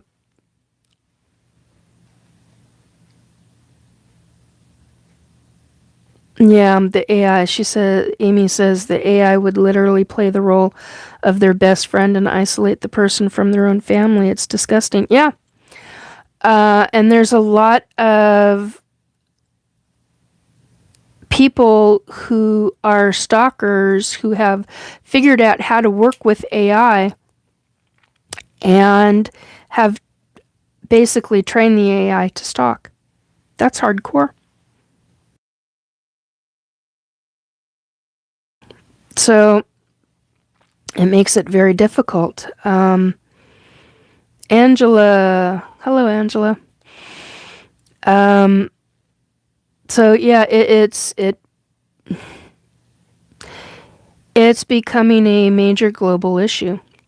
Getting as many people off the planet and into the other side realms because they aren't supposedly wanted, because it comes down to a lot of what's taking place is those in mastermind authorities, as I'm going to call them that way for right now, they want the numbers on this planet to go down. And it's interesting because the different ETs that want betterment for humanity and better consciousness for humanity, they don't want that. I find that fascinating, but yet global governments want that, and those in those kind of authorities want that. And it's like, wow, that is a really, you talk about a sick and twisted mentality, that's it right there.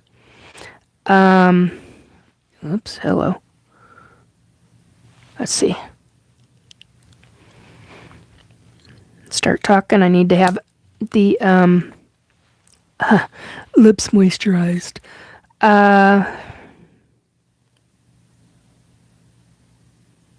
Ghost Vision. To add to that, my government of Canada has recently passed a legislature where we cannot legally request to be assisted if self-unaliving.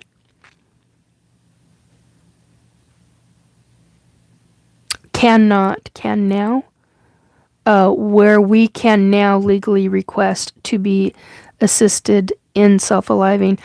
Oregon State has that. In the U.S., I believe it's the only state in the union that has that ability.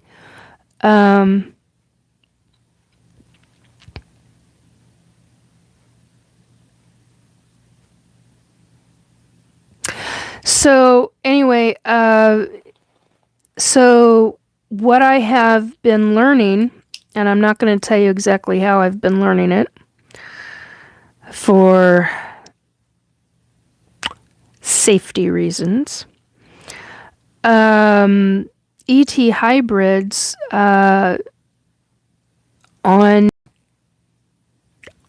Earth now, or those that are going to be coming to Earth, are going to be helping humanity.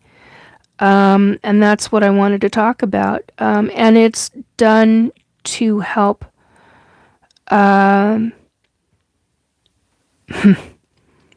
help protect humanity, basically. A lot of people are going to look at that as, well, they're interfering. They're, in my opinion, I gotta figure out how, I gotta make sure I say this very clearly and succinctly. In my opinion, and it is my opinion only, that they are doing it so that humanity will stay alive. There's a lot of things that are going to be happening. So what's to come? Earth and what's to come. The things that I have been learning for quite some time, but hardcore over this last year, has been really eye-opening, to say the very least. And some of what I've been learning is that it's not just ETs that are going to show up. We're going to be helped by a vast number of hybrids, ET human hybrids who understand or who grasp the concept of humanity, who understand it. Something that never dawned on me before, and I don't know why it never dawned on me before, but with hybrid pregnancies, when you are a human mother and you're carrying a hybrid infant, you're carrying a human hybrid infant, ET hybrid infant, that infant is learning whatever language that the host mother, that the surrogate mother is speaking. And if they're bilingual, they will learn that all those languages. And how the surrogate mother does self-talk or meditates or does her own frequency energy, they learn that. They learn the religions, they learn everything. So the knowledge that the surrogate mom has, the infant, the hybrid, the human ET hybrid infant will have that as well.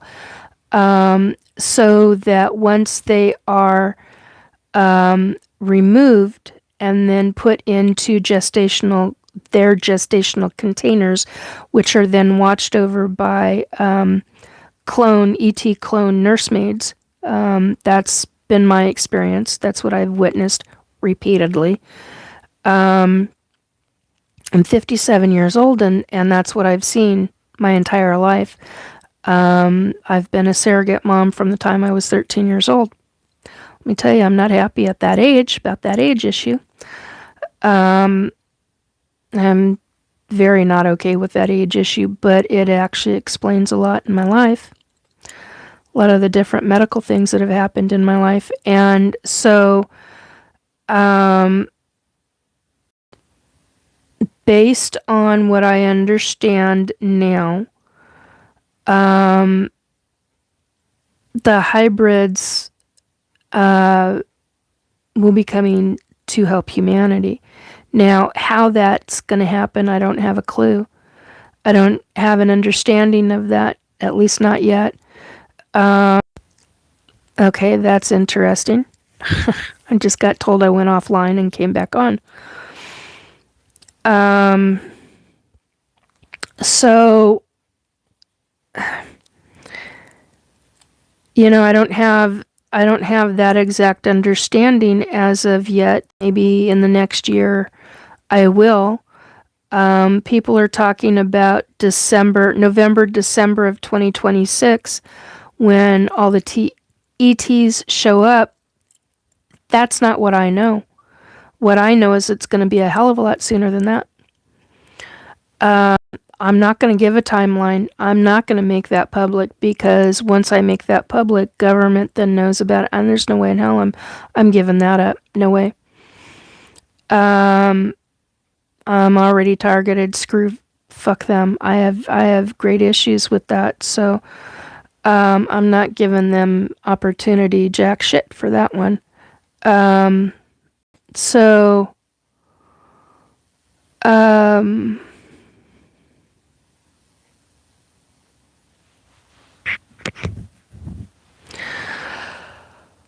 oh, that's interesting.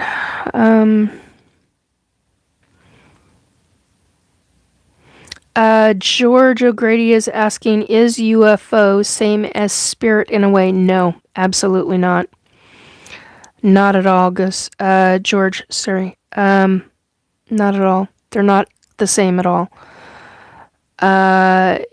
UFO, unrecognized, undocumented. Wow, that's where my brain went on that. Unidentified flying object, completely different as spirit. Spirit, you're dealing with the body dies, the soul takes spirit form, and then proceeds with some relearn different things. Wow. Sorry. I'm the targeting I'm experiencing. I'm not experiencing it right now, but residual of it is my bones hurt and my teeth are hurting from this week, and it started hitting the teeth thing again. They want me to stop talking. Fuck them. I'm not going to stop talking. I don't care if I'm no longer physically capable of talking. I will make sure that everything will be made public, and I mean everything. The 3 chapters, everything. And I've already been able to pinpoint different MFers that have come into my home in Astral. I make no bones about it. You will be bones. Enough. You're threatening me. You're playing this game of trying to unalive me. 2 can play that game. I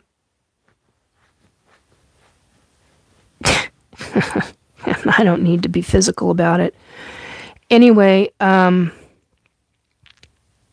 so there are those of us who do have abilities, who have very specific abilities. And I know quite a few people that can do the things that I can do. And we don't talk about it. When we meet each other, we know immediately. It activates our pineal gland, and it activates different conscious memories of past lives, and we remember. And we don't have to speak one single solitary word. So, yeah, this gets real interesting real fast. But UFO is completely different than spirit. UFO is a physical ship with physical beings inside. Spirit is literally in the ethereal realms. Very different. Ghost vision, depopulation agenda, only leaving 500 million people around to help the controllers run their new society. Yeah, that's a totally different ballgame. Amy, you were here the entire time, no breaks in voice. Thank you, Amy. Very much appreciate that.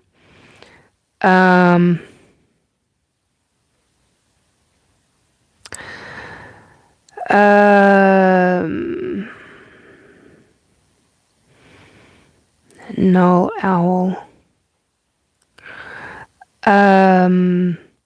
Not sure who you are, but you're saying hi. Okay.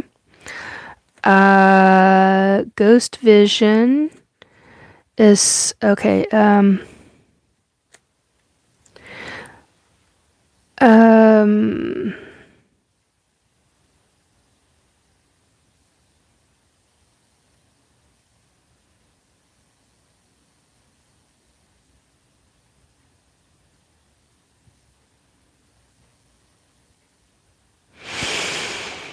Thank you, Amy. They now call it, Ghost is saying they now call it unidentified anomalous phenomena. Yeah, I don't call it UAP anymore.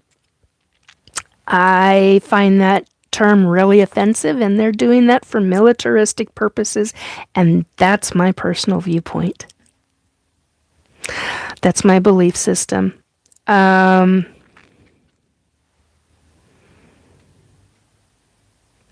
appreciate that, Amy. Thank you. She's dealing with troll shit. Let's just put it that way. Anyway, so, but yeah, hybrids, I believe, are based on what I understand and what I know. They're coming in to help this planet, coming in to help, not some, well, to help the people who are then supposed to help the planet. Consciousness, I do believe, in my own personal opinion, I have not had any psychic. Okay, I'm going to make this clarification. I have not had any psychic visions on this, but it is a belief based on what I've experienced from different sections of human populations. I think I'm going to say it that way. I think that there's going to be a hell of a battle. I think there's going to be some people who are very angry who will not believe it. I think that some may even take to arms, which I think is one of the most stupidest and foolish ways that you can do if you're meeting a new species, unless they are vicious. There are certain ones that are. We won't get into that. I I had a dream recently, and it was just a dream. It wasn't, but it was about alligators, and I don't have dreams about alligators. I was going to say very often, but I can't ever remember having a dream about alligators. This was real specific. It was about a dog saving children away from a waterway, and alligators were about to get the kids. And it it's interesting. It was because I had watched a movie that had an ET that to me reminded me of a alligator, and that's a specific species, race of ET that I absolutely, the Dracos, that I absolutely, I'm sorry, I just can't stand them. And Neeson boy, hey hon, how you doing? I'm doing all right tonight. Glad to see you here, dear. Let's not take the bait, but love and resonating. A positive frequency of love is the main weapon of choice. Yeah, I agree. There's some, and Drew's coming in and saying reptilians. There's some good reptilians and there's some bad. But my experience with regarding Dracos, from what I don't know how to say this, because on one hand I have a fraction of a memory of them, and on another hand, anytime I'm around them, I become violently ill, and by violently ill, I mean projectile vomit type of ill, folks, okay? Violently ill. Uncontrollably violently ill. Because they scare me so bad that and they're so, the ones that I've experienced, they are so violent and vicious, and the anger level and the hatred level is so bad. The energy off of them, it literally, whenever you're even a mile, for me, it's a mile away from them, my organs start to shake, my blood vessels start to shake, vibrate. I don't know how else to say that. I then become to the point of projectile vomiting, and it goes from there into like beyond a cold sweat type of feeling. It gets very, very bad. And they're They're truly horrific. And I've been told that not all Dracos are bad. That's not my experience. All Not all Dracos are bad. Some are good. I'm like, oh God. I have a hard time with that. I know that the person that is saying that, they've had further experiences. Giuseppe, ciao. Hi. Welcome. Drew, I dozed off quietly. Sorry. No worries. No worries, Drew. You're fine. So yeah, I do believe in the resonating of love, but at the same time, people are going to be very suspicious, and I understand that. And I understand why. Humans, I was going to say human society, but humans have been taught. I was trying to find the right word. There's a word that I was looking for and I couldn't grasp it. That's what I'm talking about with the targeting. It strips those words. It's like I said, it's not Alzheimer's and it's not dementia. This is a direct targeting issue. But yeah, I know that the person that believes that they've had farther experiences than I do with them. But buongiorno. So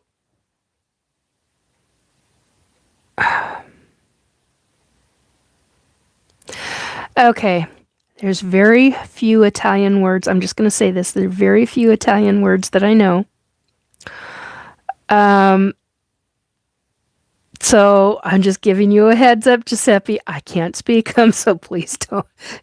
Please don't. If you have other things to say and it's in Italian, I'm not going to be able to read it. Just giving you a heads up. But please, welcome to my chat, and I gather you understand English and all of that. So welcome. Come on in and oh, tutto bene. Okay. Anyway, so yeah, there's some ETs that are really, really wicked, and others that are very loving, caring, and gentle. There are ones that are in a physical form, and there are others that are in an energy form. There are even others. There are even others who are in what some would call a gelatinous form. Now, I've not come across them. I've heard of them.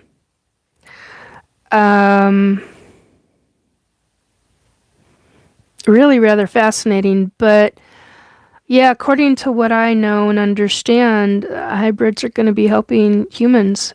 They're part human. They're half human and half ET. And some of them look very, very, very human. I mean, some can pass for human completely, and others just no, they can't in some fashion or form. Whether it's they're a pale gray combined with Caucasian skin, or pale gray combined with a light blue skin, that's not going to fly on Earth, so to speak. It's not going to go over well. George is saying, why would they need human? Why would they need human? I don't know what you mean. That could mean a lot of different things. Amy, Nikki, is there an ET species that is highly logical yet still with what we would think of as humanitarian warmth? There is, but I don't know what they're called right now.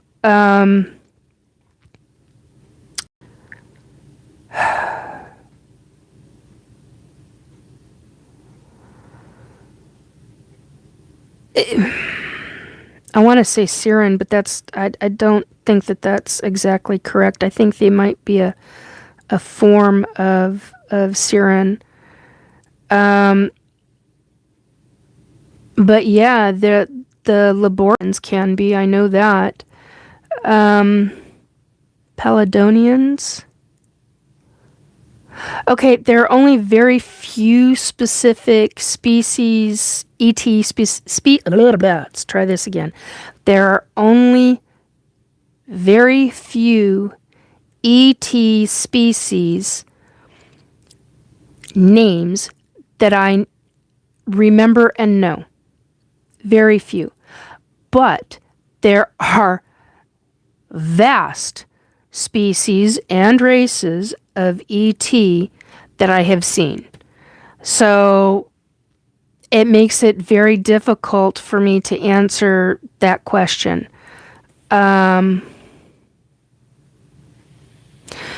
Amy, perhaps the Lyran race I was affiliated with. Yeah, very possible. Because what I remember of Lyrans is they have a tendency to be very logical, but they have a tendency to be very loving and caring. But then again, there are some that are very specifically oriented mentally wise. I don't want to say logistical and logical and methodical and all of that. It's different, and I don't know how to explain different. Oh, Pleiadians. Oh, yeah, that's a possibility. That's a real possibility. George, human need them for technology. Yeah, human government has worked with, I'm trying to figure out how to say this. Human governments have worked with a lot of different, well, not a lot. There were very specific, very few in the beginning. According to what I know and understand, there were very specific ET species, races that worked with governments, human governments. And then that opened up with technology, reverse engineering, that opened up with meeting other different ET species, that kind of thing. So that gets into a whole nother ball game of situation.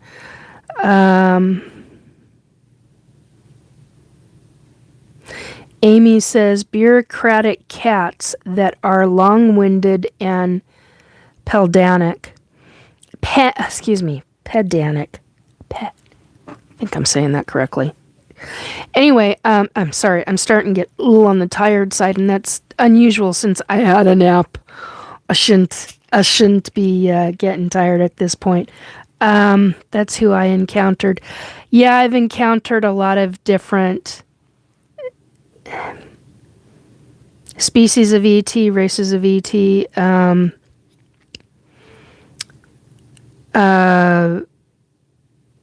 are ones that are very much like what you talked about. Then there are ones that are like that, but are also, they're more than cordial. They're almost what I would call friendly, but not. They're in between friendly and cordial. How do I put that? There's a word for it. I'm not able to grasp it right now. Andrew says that's who I encountered. Yeah. Ghost Vision is saying, Nikki, if you're comfortable sharing, what exact purpose did the military use you or attempted to use you for? Oh, that's a subject. Hang on a minute. I gotta take some drinks of my seltzer. Hang on a second, guys. I'm gonna hit mute for a moment.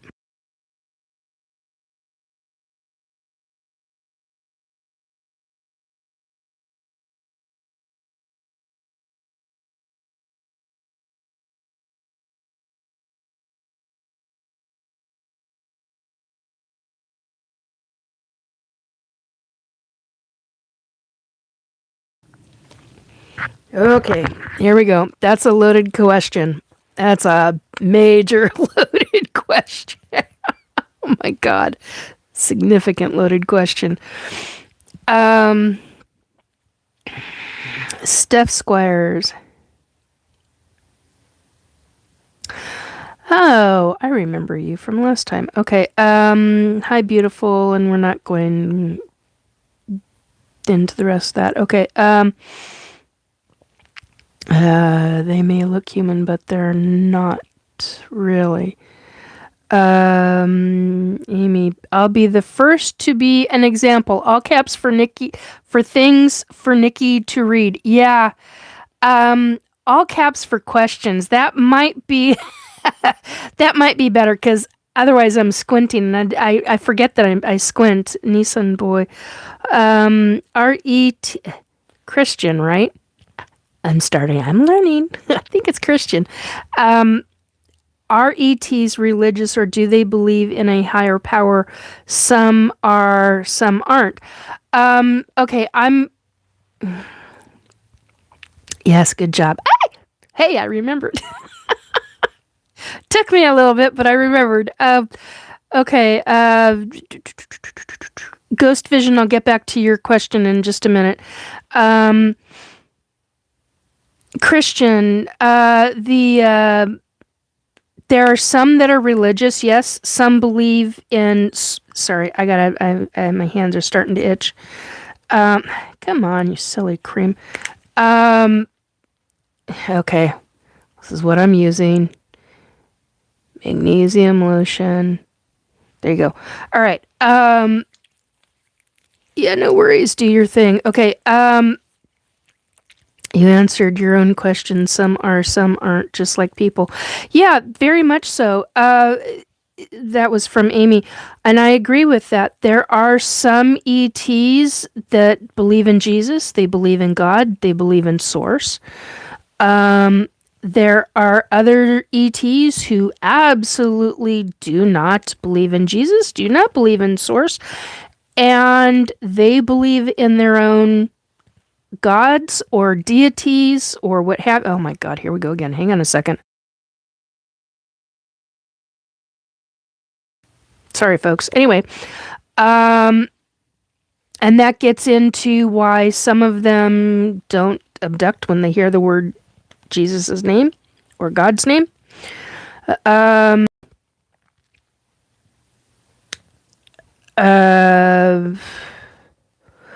That's based on experience. That's based on there are things like where if you've got a soul contract, that's a different ballgame altogether. Even if they believe in Jesus, that's a whole nother subject. That doesn't go over very well with people. That's what I was thinking, but not even sure if religion is a thing to them. Some of them, yeah. Some of them, absolutely not. Some don't have a religion, some do. So, okay, I'm trying to get the rest of this. Put this on my knees. There we go. Okay, so back to Ghost Vision. Okay, Nikki, if you're comfortable sharing, what exact purpose did the military, U.S. military, use you or attempt to use you for? Okay, that gets into. Okay, I'm going to refer you out to one of my videos, which will give you a pretty big synopsis and rundown. I look for the title SSP in the not the description, in the title. Look for SSP in the title. Unfortunately, I stopped doing the description boxes with timestamps. I haven't had it. I just have not had the time to be able to do the timestamps. And I do apologize to folks because to me that's a really big deal. But I will try to summarize, excuse me. I will try to summarize this as best as I can, okay? All right, so here we go.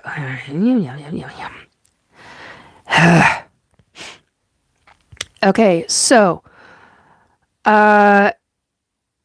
governments. This doesn't go over well when I say this, but governments abduct children. For me, in my particular situation, I was seen in second grade. I was tested in what is the equivalent to the Gates program. Now, the Gates program in certain cases does not do this. In other cases, they do. Sorry, I'm looking at my nails, trying to make sure that I got everything taken care of while I'm talking to you.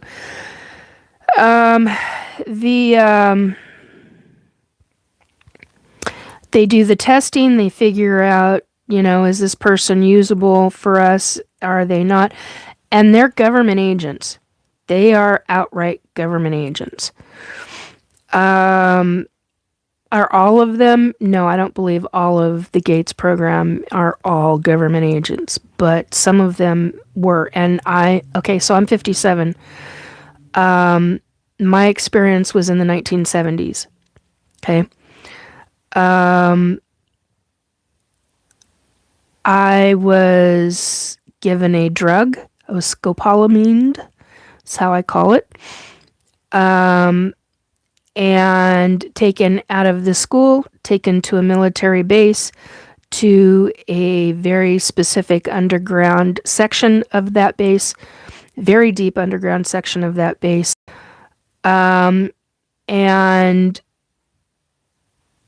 it goes from there. They then try to break the kid mentally. They then try to essentially rebuild and you go back and forth. You go back. I have a photographic memory. Okay, my entire life. Cradle. It will be from cradle to grave. All right, I know this. I have an entire year. I do not remember my entire second grade, but I can tell you everything from the time I was in the cradle all the way up until second grade. I have one memory of second grade. That's it. Third grade year on, I have my memories. So second grade was when they got me.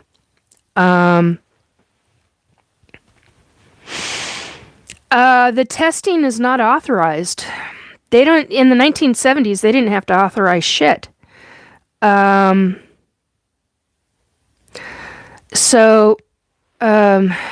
now, of course, the nose is starting to run.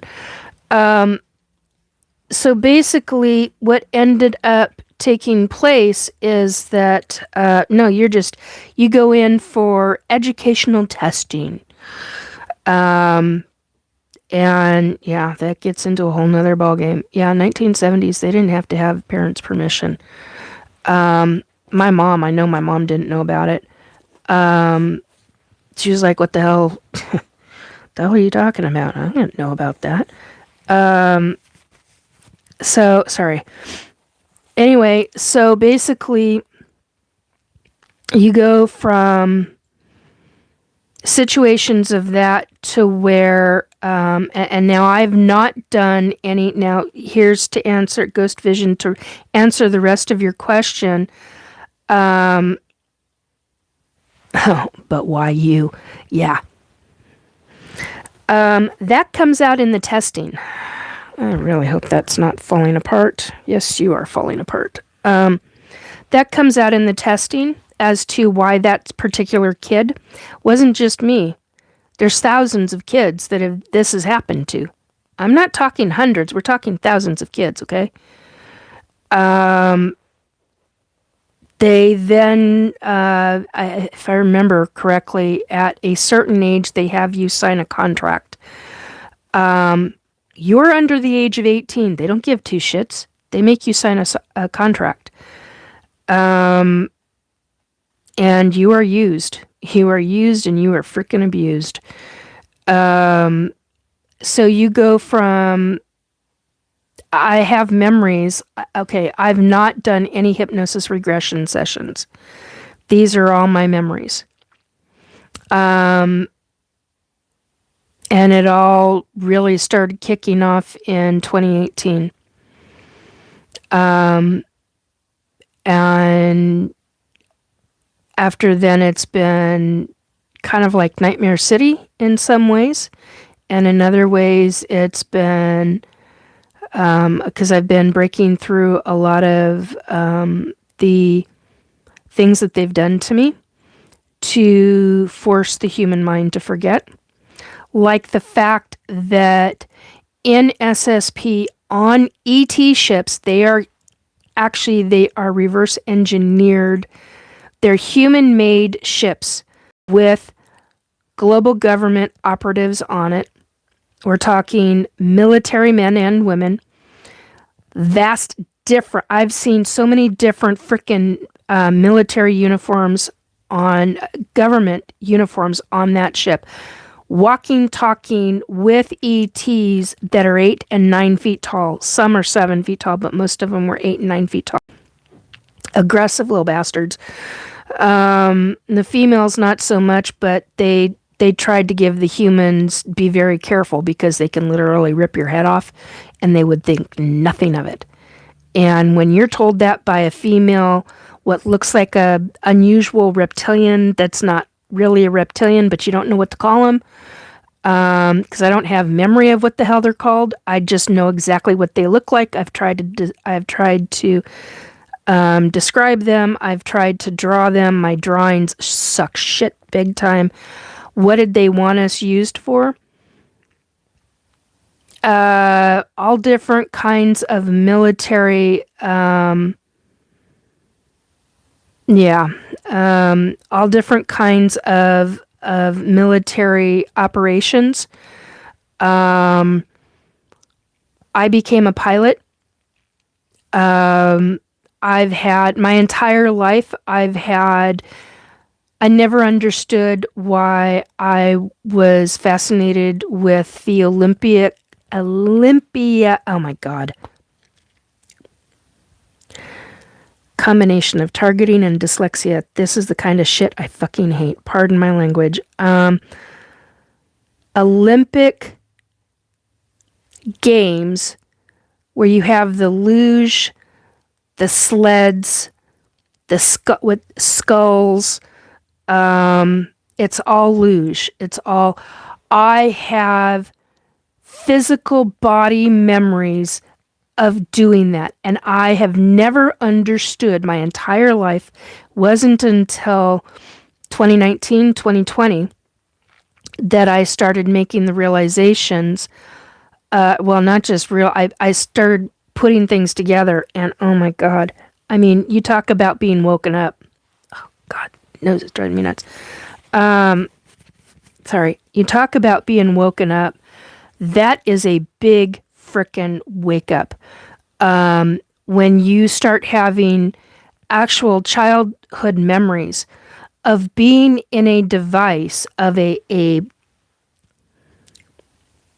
a ship. I don't know what else to call it, but it's an encapsulated type of, it's not glass, I don't know what to call it, but a device you're in and you're practicing runs.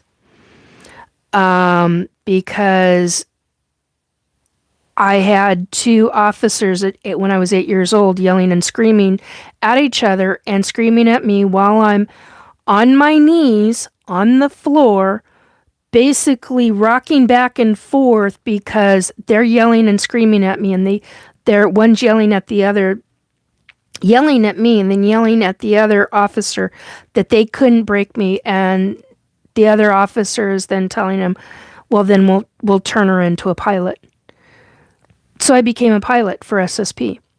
Whereas others did the 20 and backs. I don't remember doing 20 and backs. I remember doing jump rooms. I remember going from Earth to the moon, which is a moon base. I remember going from moon base to Mars base. And I hated those fucking machines. I with a vehement passion, I hate those fucking jump machines. Platforms, whatever. Anyway, I cannot just. They do something to the physical body, and the feeling is so much worse than having an ET take you through a plate glass window. It's just, I can't. So, yeah,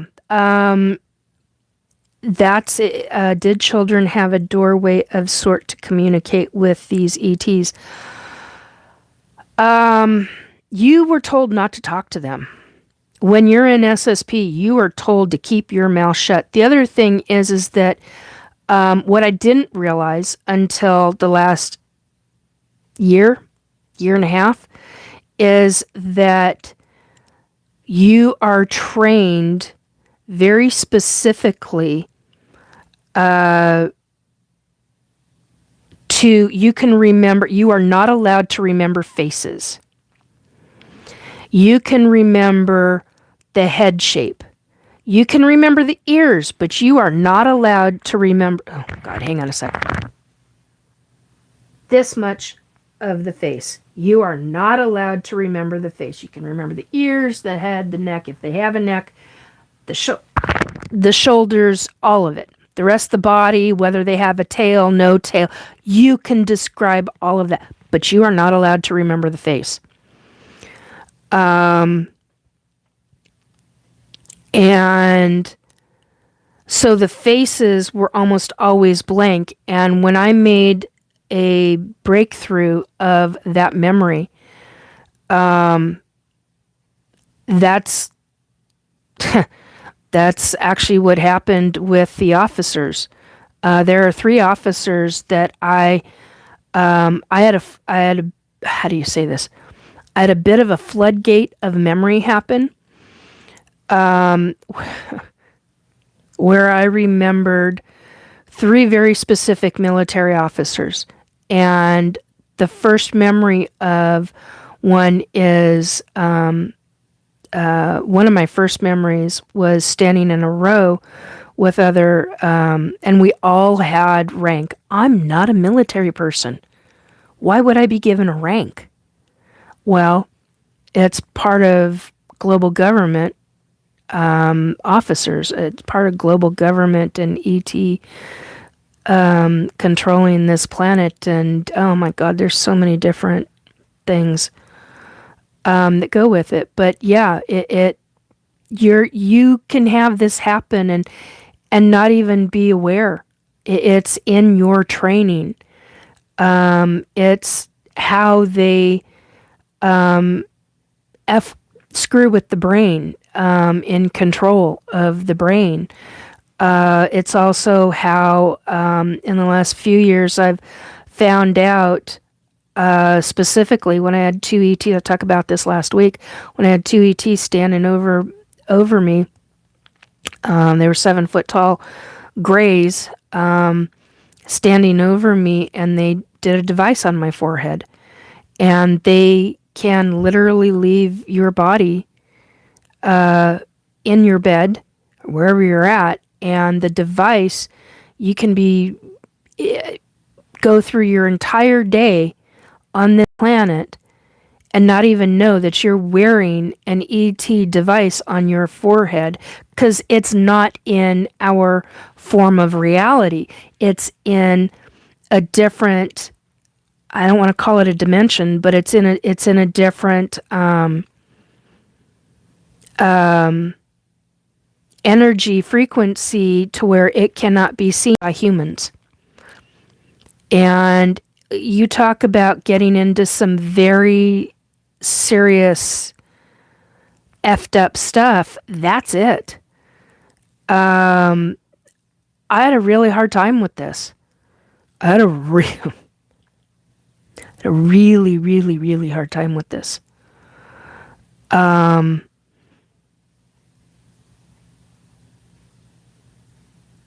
In my regular day-to-day life, honey, I've been everything from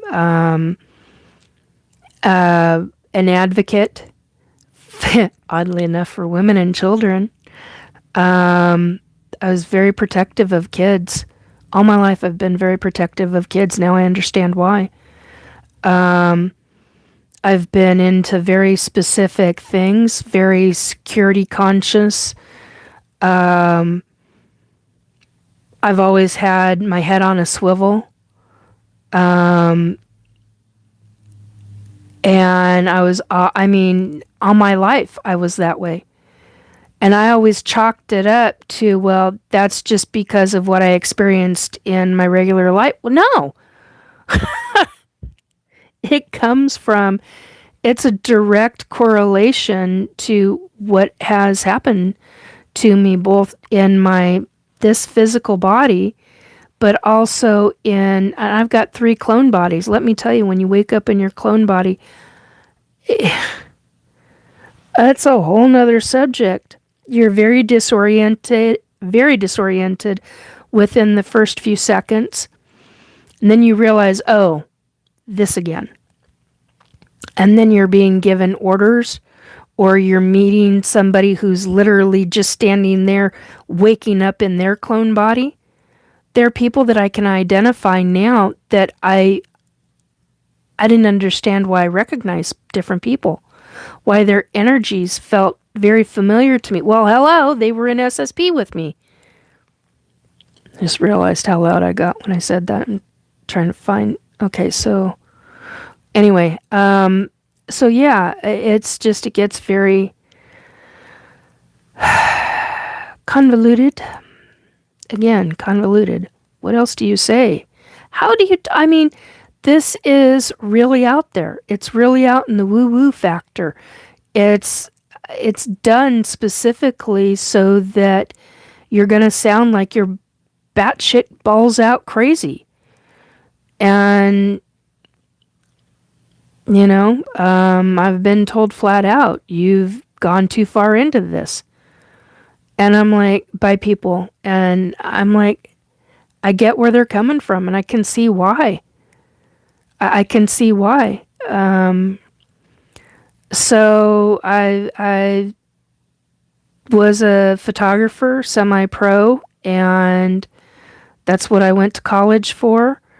I've done, God, there's so many different things I've done, but yeah, in my life, and it's just,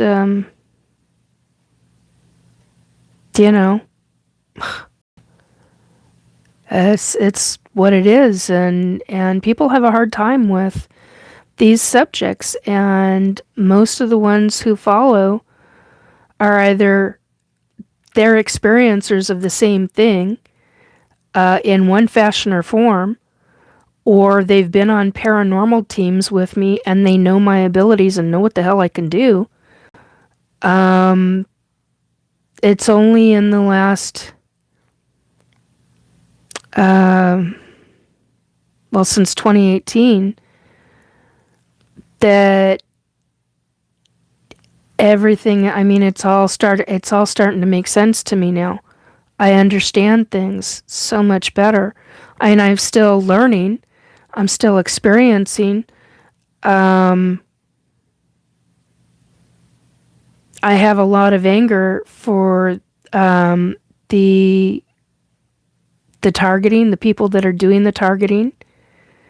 I have a lot of anger about the SSP, about being kidnapped as a child.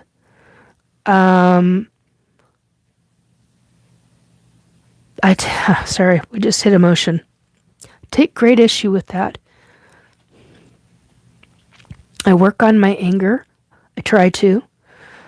I don't let it come out very often, or I try not to, because anger is poison to the soul. And you have to work through your emotions not to have that kind of poisoning on your soul. It really does make an effect. And people don't believe this, and I understand that. People think I'm delusional and batshit crazy. I get that. I understand that. I've closed ranks. just because of that kind of thing. I'm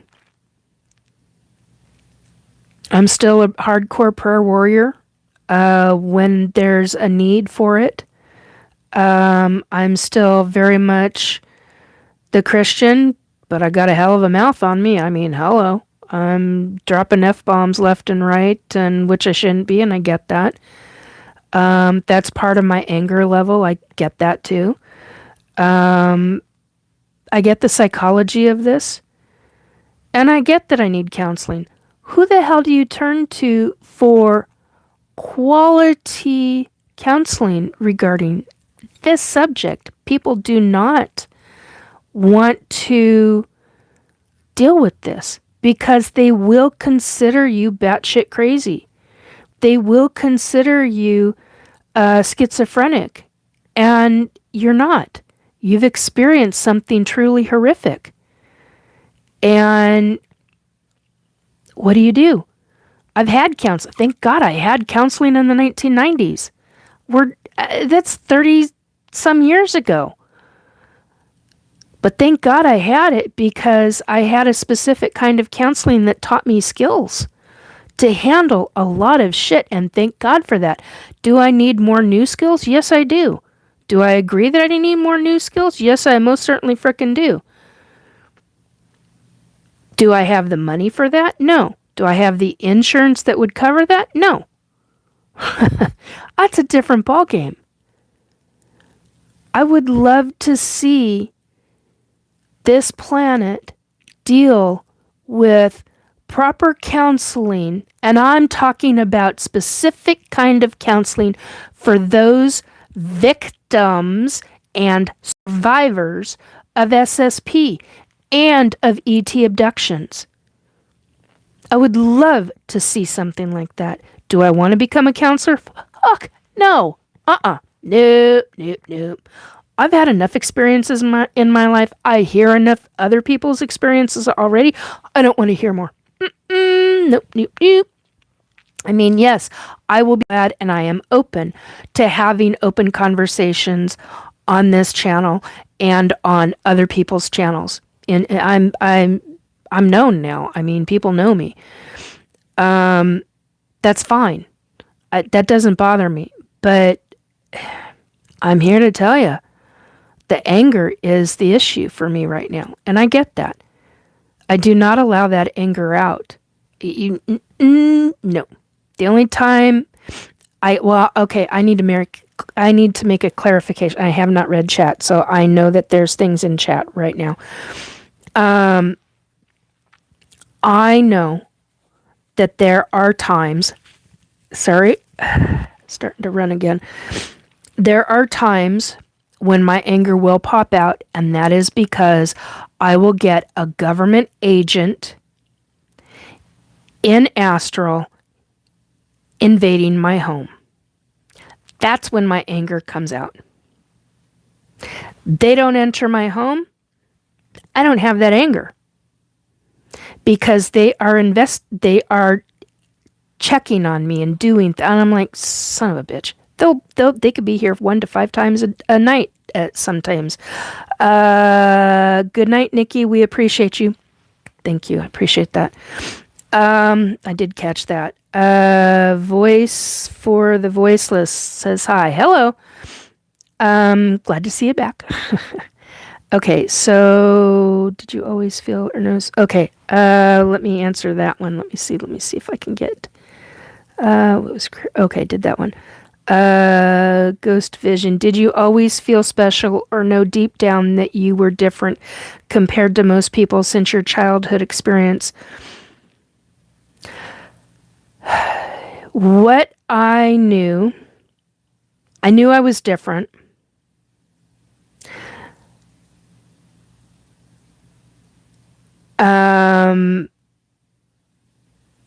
Other kids in class when I was from kindergarten all the way, well, I don't know about second grade because I don't remember it, all the way through third grade, kids were vicious.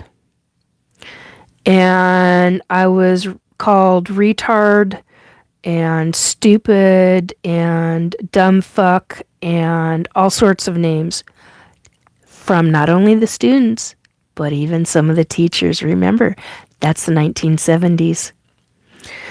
I used to be belittled. I used to be punched on. And I protected myself and I protected certain friends to a point. There were times I wasn't very nice because people were bullying me and I didn't like to be bullied. So I defended myself.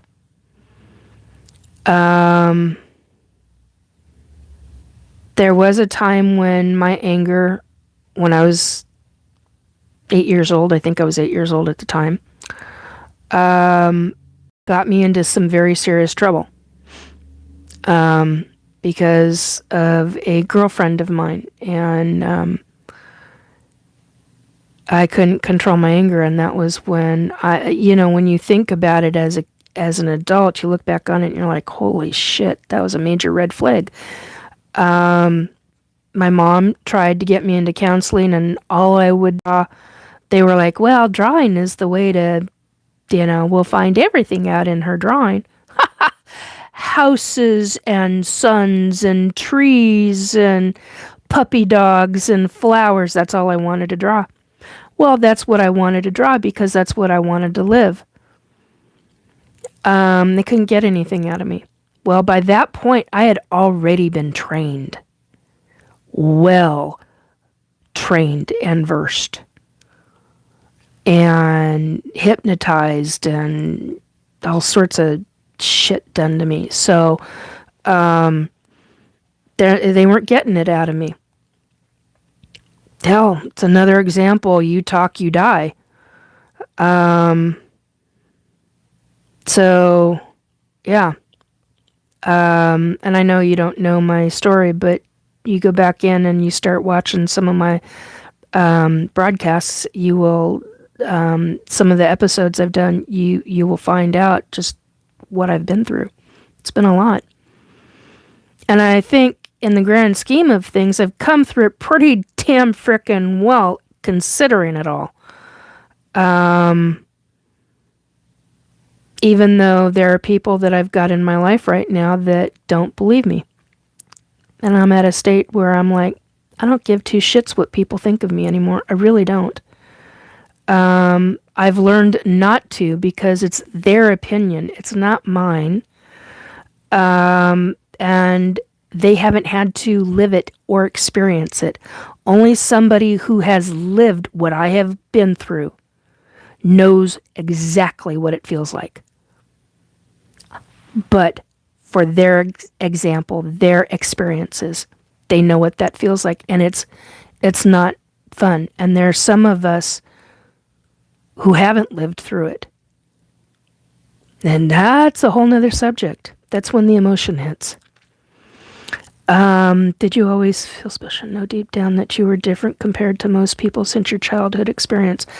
The other thing I wanted to say to that, the reason why I was rereading that out loud was because from the time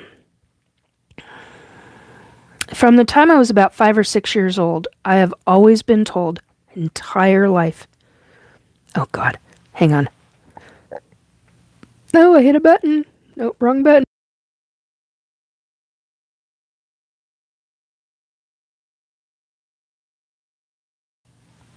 Sorry, I've always been told, quote, you are an old soul.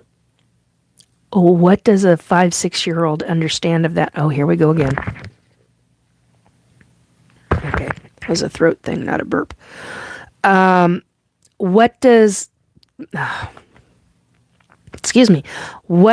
a child understand of that?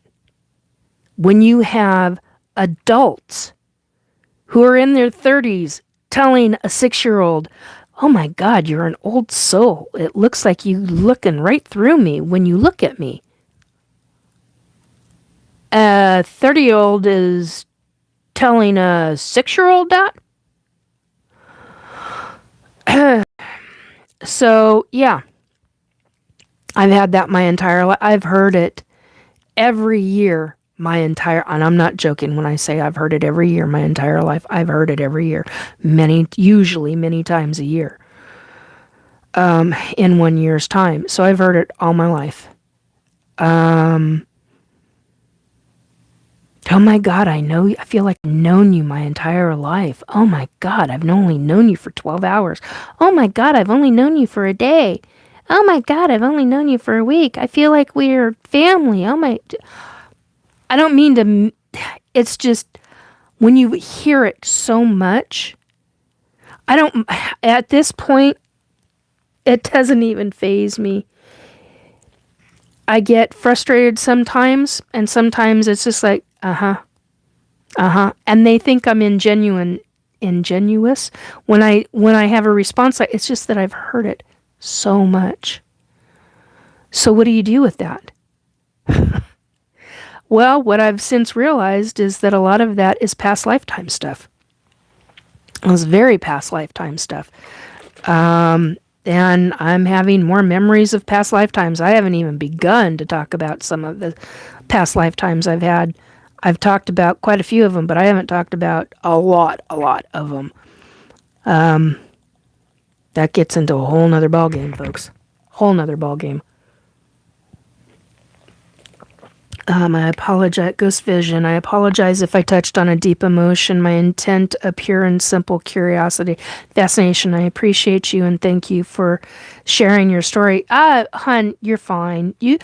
Okay, my policy is you can pretty much ask me anything. I've always said, oh, you can ask me anything. Well, it just depends on whether I'm going to answer you or not. That's usually my response. But grand scheme of things, it really boils down to how I'm feeling. How long-winded do I need to be? Is there any way to shorten that story down? Because some of these are some pretty long, in-detailed stories. I mean, and they are stories of my life. Oh, hang on. I just got a quote.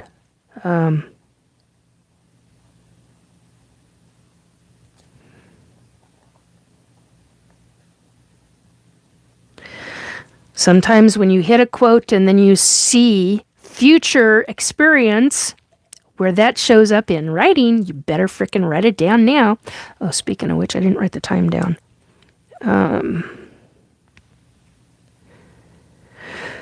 Okay. Let's see. Okay, scope. Let's see. Ghost Vision. I agree. I think we both, the answer to that, the only salvation and closure we'll get is not of this world and not from man. Yeah, I have a tendency to agree with that. Ghost Vision, I believe you. Stone Hobbit, hey! Gigantic hugs, my dear. It's good to see you. I hope you're still here, because I know a couple of people have come in and come out again.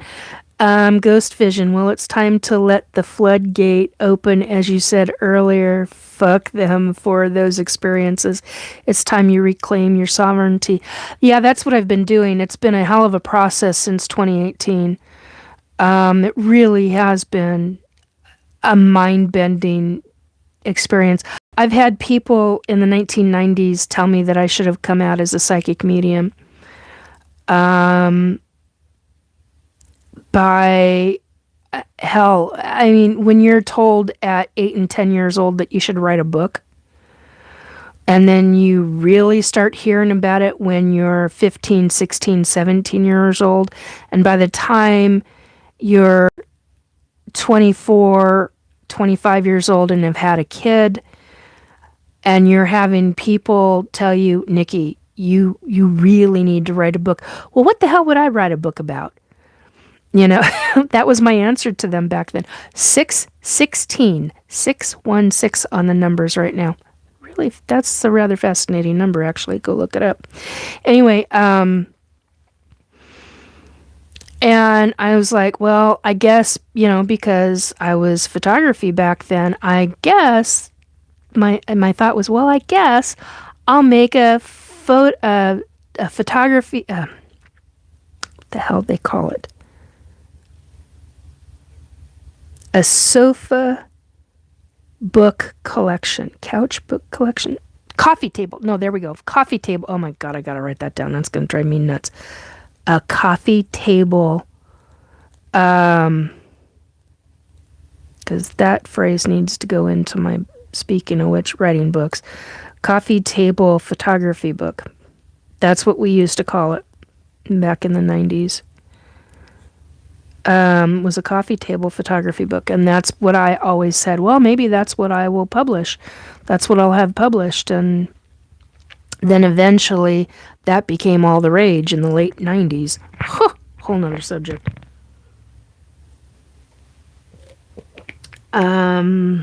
Yeah, photography, ghost vision. One last question. What subject did you find often fascinating growing up? Oh my God. Too much. Learn I4C. Hi. Hello. What we got here? Who is this? Well, all right. So welcome to Restore Belief with Nikki. I am Nikki Jacobs. I'm a psychic medium, ET abductee, forced participant in SSP, worked on numerous paranormal teams, deal with ETs, surrogate mom of hybrid infants and children. Vast subjects go on. Don't sleep? I start my broadcast at 10 a.m. Pacific time. 10 a.m. Oh my God, Nikki. 10 p.m. Pacific time. It is now 1:10 a.m. Pacific time. Have you seen ghosts? Yeah. From the time I was in the cradle, babe, I have. Didn't understand it, and then when I had an experience with an ET who I forced to show me her presence because she was in invisible form, she showed me. I freaked out and started screaming bloody murder, and after that, I stopped seeing visually with these eyes, seeing the spirits. And then I saw them with my psychic eye. Different scenario. I don't believe in ghosts, though I think they don't exist. Well, that's fine. Where are you from? Washington State. United States. Where are you from? Learn. Anyhow, so 5:15 on the numbers. Okay. One last question. Subjects what subjects did you often find fascinating growing up? Too many. Horseback riding, oceanography, archaeology, I can't think of what it's called. Theology,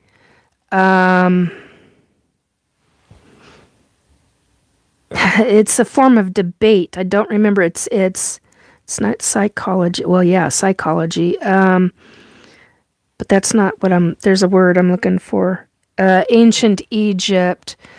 Oh God, so many. The Warrens. Pick a subject. I mean, from the time I was real little, I understood it. You're from New Zealand. Oh, I have another friend from there. I have seen horror movies, saw nothing as a ghost. Yeah, I understand that. There's a very famous ET abductee from New Zealand. Her name is Susie Hansen. I highly recommend anybody to go and read up on her and read her books and watch her. She's done videos and different shows and things like that. It's really, why do I believe in ghosts? Because I've seen them. Anyhow, so there's the answer to your question, Ghost Vision, if you're still in the chat. But what's to come is it really comes down to how it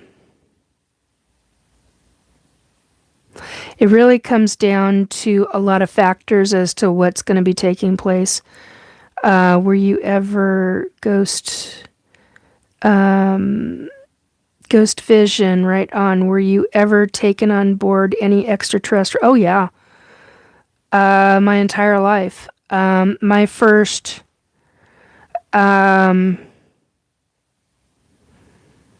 memory that I held throughout my entire life is that's why I've got that picture up. That's the Butterfly Nebula, what we as humans know as the Butterfly Nebula, and what I was told at age 4 years old was called the Infinity Galaxy.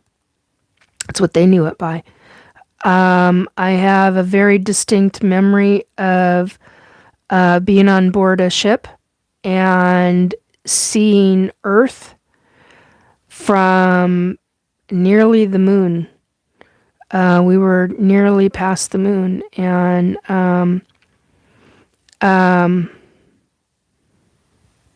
that's actually, I cry every time. I cry nearly every time I think about it. I mean, really think about it, because it's one of my most treasured, valued memories of my entire life, combined with the memory of that nebula.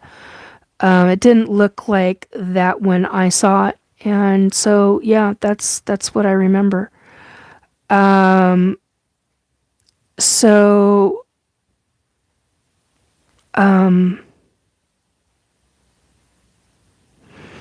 ET abductions, that's the other thing I wanted to say tonight, was ET abductions are an industry. They are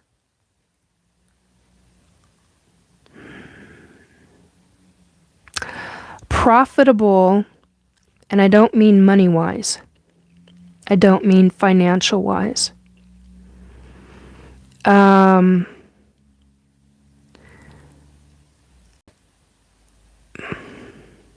it depends on the species and race that is doing it.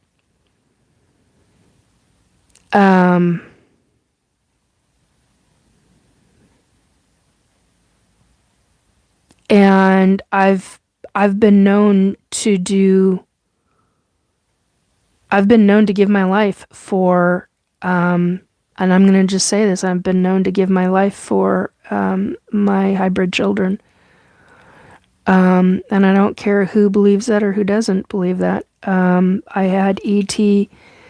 Come to get me. I was living in a different place at the time. And God, I'm sorry. I've got so many things running through my head right now. I'm having a hard time pulling out sentences. It's bringing up a lot of memories, a lot of good memories, but a lot of also scary memories. I had 2 ETs in my home, was sitting in my computer chair in my living room at my other residence a number of years ago, and they come walking in. You can't see them, but they're talking to you. I mean, loud, as if somebody physically is, well, they were physically there. They were just had their one version of a cloak on, and they weren't in astral, let me tell you. They were phase shifted into a different, it's not a different reality, but it's a different quantum energy field, basically. And they told me, your son is dying. And I said, what? And they told me how, and they said, we need your blood. And I said, take it all. I keep him alive, whatever you have to do to keep him alive. And they said, we will probably be keeping you a while. And I'm like, I don't care. You keep me as long as you need me to keep my son alive. And they said, we will return you. I said, as long as you maintain my body at a level that will keep me alive, but also keep him alive. And I went, and they did. And one of my other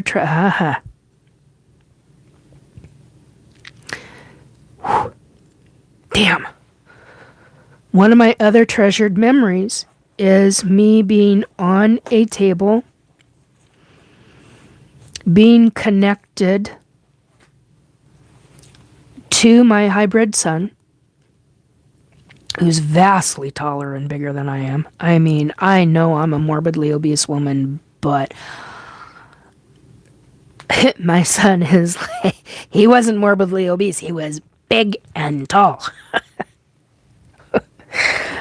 And beautiful. My children are just, they're to me, they are absolutely drop dead gorgeous to me. And the first time I got, how old were, a ghost is asking, how old were you when you got pregnant? First time I was ET hybrid pregnant, I was 13 years old. They took my child when I was turned 14. I was pregnant with her for 4 months. 4 months. Fuck Nikki. Sorry, I was thinking of a bunch of different numbers at the same time, just before you asked me that, which is why I said 4. I was pregnant for 5 months. Whenever I was ET hybrid pregnant, those pregnancies back in those days, they were for 5 months. It was only until the 2000s that they shortened it down to 3 months. And yeah, I will be periodically ET hybrid pregnant even at this age, at 57, and even at this size. So I get a lot of shit for being the size I am and being an ET abductee. I don't care. I don't care what like I said, I don't give two shits what other people believe of me. I know what I've experienced. Were you held at the base? No. Were you held at the base? No. During your pregnancy period? No. During the pregnancy, yeah, go back in to Ghost Vision. That's too long of an answer. Go back into my, the ones with the description boxes. You'll see the process. There's different description boxes that will, ouch. There's different description boxes that will,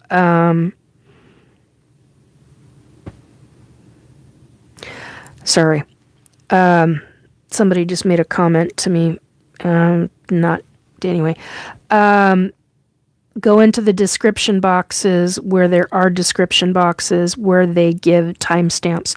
You will get, look for titles called hybrids or hybrid pregnancies, what it's like, or there's one specific one that I'm thinking of where I give the actual full description process of how they do the abductions, how the pregnancies are, what happens after pregnancy, the circadian rhythm bonding chair, all of that. And then after that, basically, you typically don't see your hybrid child, adult child, until they've gone through schooling.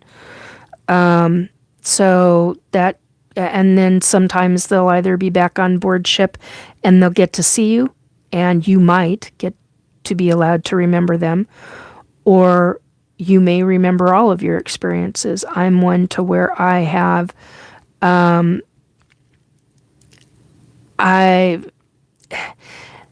they've forced me not to remember, and I've been breaking through a lot of those memories. I don't know how else to say that. I have not had hypnosis regression sessions, and I never really wanted to, and then I started to want to do that. And now that I want to do it, I can't do it because I've been shown psychically what will happen for the future. Tyrannical Timekeeper said hi. Hello. And so what's going to take place within the country, United States country, is that there's going to be some experiencers that are going to be in front of Congress, and supposedly I'm going to be one of them. And so the concept of that is a gigantic concept for me, because do you have the conception of what that means for the United States and how significantly things will make a change for that to happen? Not just military officers or military personnel being whistleblowers, but experiencers actually talking about their experience, or their experience where, and this actually should be terrifying to different military officers that were in SSP, because I will out them. I already know that I out them. Whether they're dead or alive, I will out them. And they will be outed in a skiff in Congress. And all of regular government will find out just exactly what they've done. Their families will eventually find out what they have done and how truly wicked they really are as a human being. Think about that. And that's coming from a psychic medium who has been shown this scenario for a long time. But I have to ask this: does your hybrid son ever visit you or contact you? He is one of the very first that they... no, he's the... Is it the first or the second?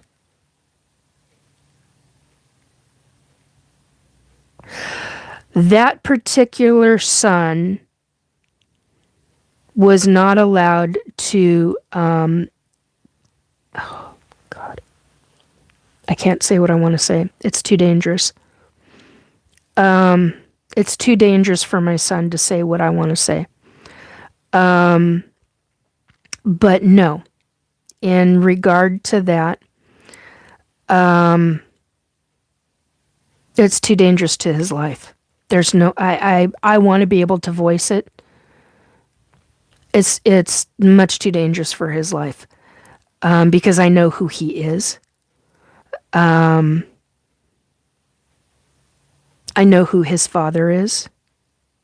His father and I made an agreement, which I don't I was going to say I don't remember, but I don't remember the precise agreement. I just know there was an agreement that I had agreed to be the surrogate, or the human, how do you say this? It's like you're the parent, you're the surrogate, you're biologically that person. So you're not necessarily the surrogate, but you are. You're the human mother, but you're also the surrogate, if that makes sense. Hello, ma'am. Do you remember me? Bike or yeah, vaguely. Welcome back to my chat. I think it's been a while since you've been here. So yeah, understood. Deep stuff. So, but the hybrid after that, Surak, hello, hi. But the hybrid infant after that was allowed. Yeah, so you're just a vessel, basically. Because they raise them, they teach them the ET ways of energy, of telepathic abilities. I mean, oh my God, so many different things. The hybrid child after that was allowed, they did what I call the splicing and dicing. They did they added the human emotion back in. And with the one that nearly died as an adult, he already had, it wasn't human emotion that he had. He had the emotion of, how do I say this? He had the, it wasn't human, Nikki. He had the emotion of his father's species, race of ET. Does that make sense? God, there's just so much to this. I mean, you go to write a book, you're basically, I am writing a book. What am I saying if? But what I'm trying to say is that the kind of book that I want to write encompasses all my life. The thing with that is that it's going to have to be a series of books, ongoing series of books. That's the only way that this is going to work for me and how I would want to do it. Because there's so much detailed information that I want to give and provide. I have started writing. That's the last comment. I didn't read the other, so that's the last comment I said. You should do it. Start writing. Yeah, I keep journals. I keep explicit. I keep journals, to say the least. I've been writing since forever, actually. I've got diaries from childhood. But they're piddly-ante stuff, but they're fine detailed, too, at the same time.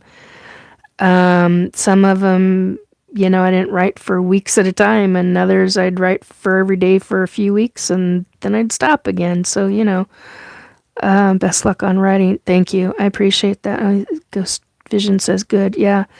Tyrannical Timekeep. I love that name. That's a great name. Ghost Vision and Tyrannical. Those are great names. Anyway, best of luck on writing. Yeah. I wish the best and good luck, ma'am. Keep it on writing. If something happened, Nikki, God damn it, with your brain right now. Keep on writing. If something happened, we are with you. God, my brain is having a hard time right now. Ghost Vision, I hope it comes out somewhere. The truth must be told. Yeah, I fully agree. I 100% agree. See, what bothers me, I mean, there's so much about this that bothers me, but when it comes down to it, the fact that government are doing this to children, I take great issue with that. I want them held liable for this. This is not just legally liable. I want them held financially accountable for what they have done to so many families, to so many children. There needs to be compensation for what they have done. And I don't know what kind of compensation that could be. Maybe it's lifelong counseling. I don't know. If it cannot be financial, because financially that could undermine the underpinnings of government. I mean, you're talking probably trillions of dollars. I mean, each clone that they made was costing them $380 million. Well, they've had thousands of clones being used that they made and created. Where the hell's that money coming from? Is it just the taxpayers? No, because it's coming from conglomerates, corporate conglomerates. It's coming from stock market. It's coming from investments in other ways. It's coming from vast sources. That's the kind of stuff where you track the money. If you're lucky, you can track it. But compensation, what would be the best option and most viable option? Counseling for free. Change the dynamics of counseling. Because this is not somebody being crazy and stark raving Looney Tunes. This is not somebody who's delusional. They've experienced things that are truly horrifying and horrific. I was trying to say those two words together. It doesn't work. Sorry. I'm getting tired. I'm 3 hours and 25 minutes into this, and we're back at the numbers 616 again. So what makes sense to me is if it cannot be financial, then lifelong counseling whenever they need it. That to me makes most logistical sense. Totally paid for by government. I mean, you're talking millions of dollars and we're talking, and not government counselors, because that shit goes right back to them. No way in hell. These need to be private counselors that have no government ties whatsoever. So yeah, it's at least something, a drop in the bucket. And I think a lot of positivity could come from that.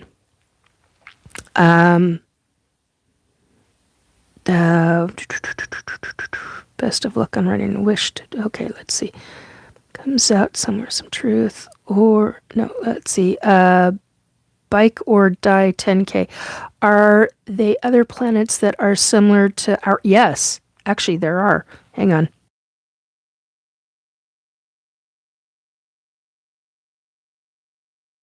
Excuse me. Yes, they're similar.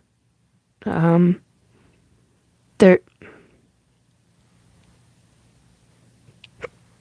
Excuse me. We call our planet as the big blue marble. There's a solid blue planet that I remember. In a lot of ways, it's real similar to Earth, but yet at the same time, it's not. Ghost vision, it makes sense. Now I know why so many millions of people go missing worldwide every year. Well, there's so many factors to that one. There's so many factors to that one. That you got a hell of a list going. There's only a certain percentage of factors that go back to that subject, though. They're also used as a sacrifice for this. Yeah, that's a whole nother subject. Tyrannical, agreed, ghost. Ghost vision. Well, Nikki, I wish you all the best, and I hope we cross... Nikki, that's my dyslexia. That's not targeting. That's dyslexia. And I hope we cross paths again. Much love and light to you in chat. Thank you for that, Ghost Vision. I appreciate that. Woo Writers, one of the reasons the USA is in so much financial debt. Yeah. Amy, confession, oh God. Yeah, I am getting tired. A confession in the 1990s, an experiencer and psychic saw my clone. I didn't remember being cloned, and I don't know why. Woo Writers, the Clone Wars. Yeah, there was a Clone War at some point, and I believe that. I remember bits and pieces, and I remember being in hand-to-hand combat. I also remember being in hand-to-hand combat on what we would call ET planets with ETs, and me being an ET, so that's past life experience. So I've got a combination of memories of clones, so it gets real interesting. Amy, perhaps they targeted me to forget. Very possible. Anything is possible. At this point in time, anything is possible. 217 on the numbers right now. Anyway, I'm basically 3.5 hours in, I think, because I'm getting so tired. I think it's time. I did want to talk about the earthquakes that are taking place. There's a lot of 6.0 and above earthquakes. This planet is going to be experiencing a hell of a lot. Ouch! Wow. Sorry. Really super high pitch. Okay. Apparently, I'm not supposed to be getting into that tonight. You guys made your point. Wow. Wow. Okay.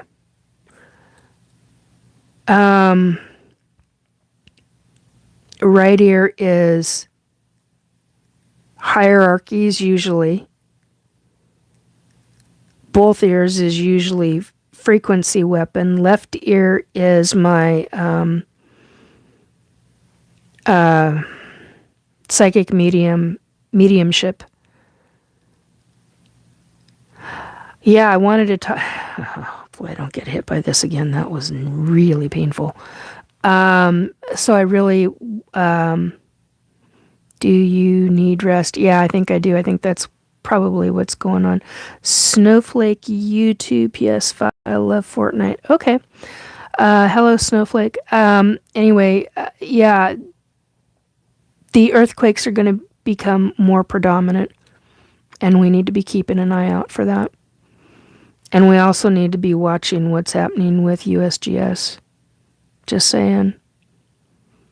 Well, that's all I'm going to say. But anyway, on that note, trying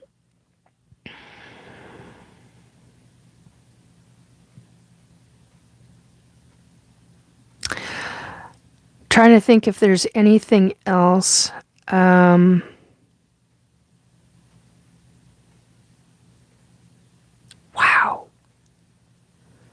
Okay, I'm getting a body reaction. Doesn't feel like targeting. This feels different. Whoa. Anyhow, so I hope you guys have a good week, rest of a good weekend, and then have a good week. We're in holiday season right now in December of 2025. Since today is officially Sunday, December 7th, 2025.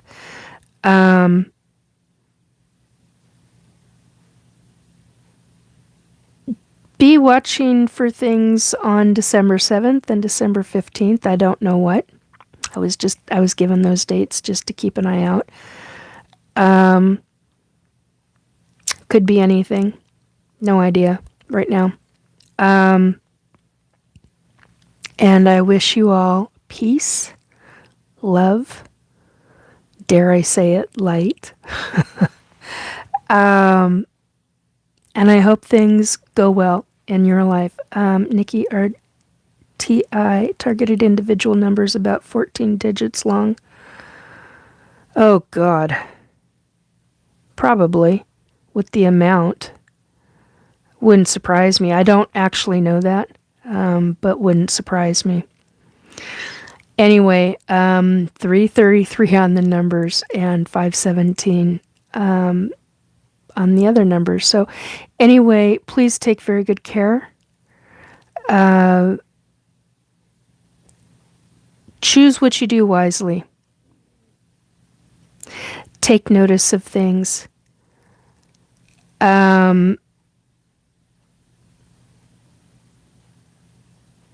Remember to do some deep breathing. If you can visualize, because I know there are some people out there that are not capable of doing that, try visualization. And if you are a person that is not able to do that in your own mind, find a picture that is soothing and relaxing to you and focus on it. And use that as a method of calming yourself down, your energy down, and kind of adjusting to how this mortal coil and this, I was trying to figure out how to say this, mortal coil and this life are treating you. And if you're having a hard time, find ways to alleviate things. One of the ways, I don't always do this, and I didn't do this tonight for this purpose, but I actually had to use it for my hands. But this has a scent of vanilla and like real vanilla in it. So a scent is a really good memory. You know how some people think of bread,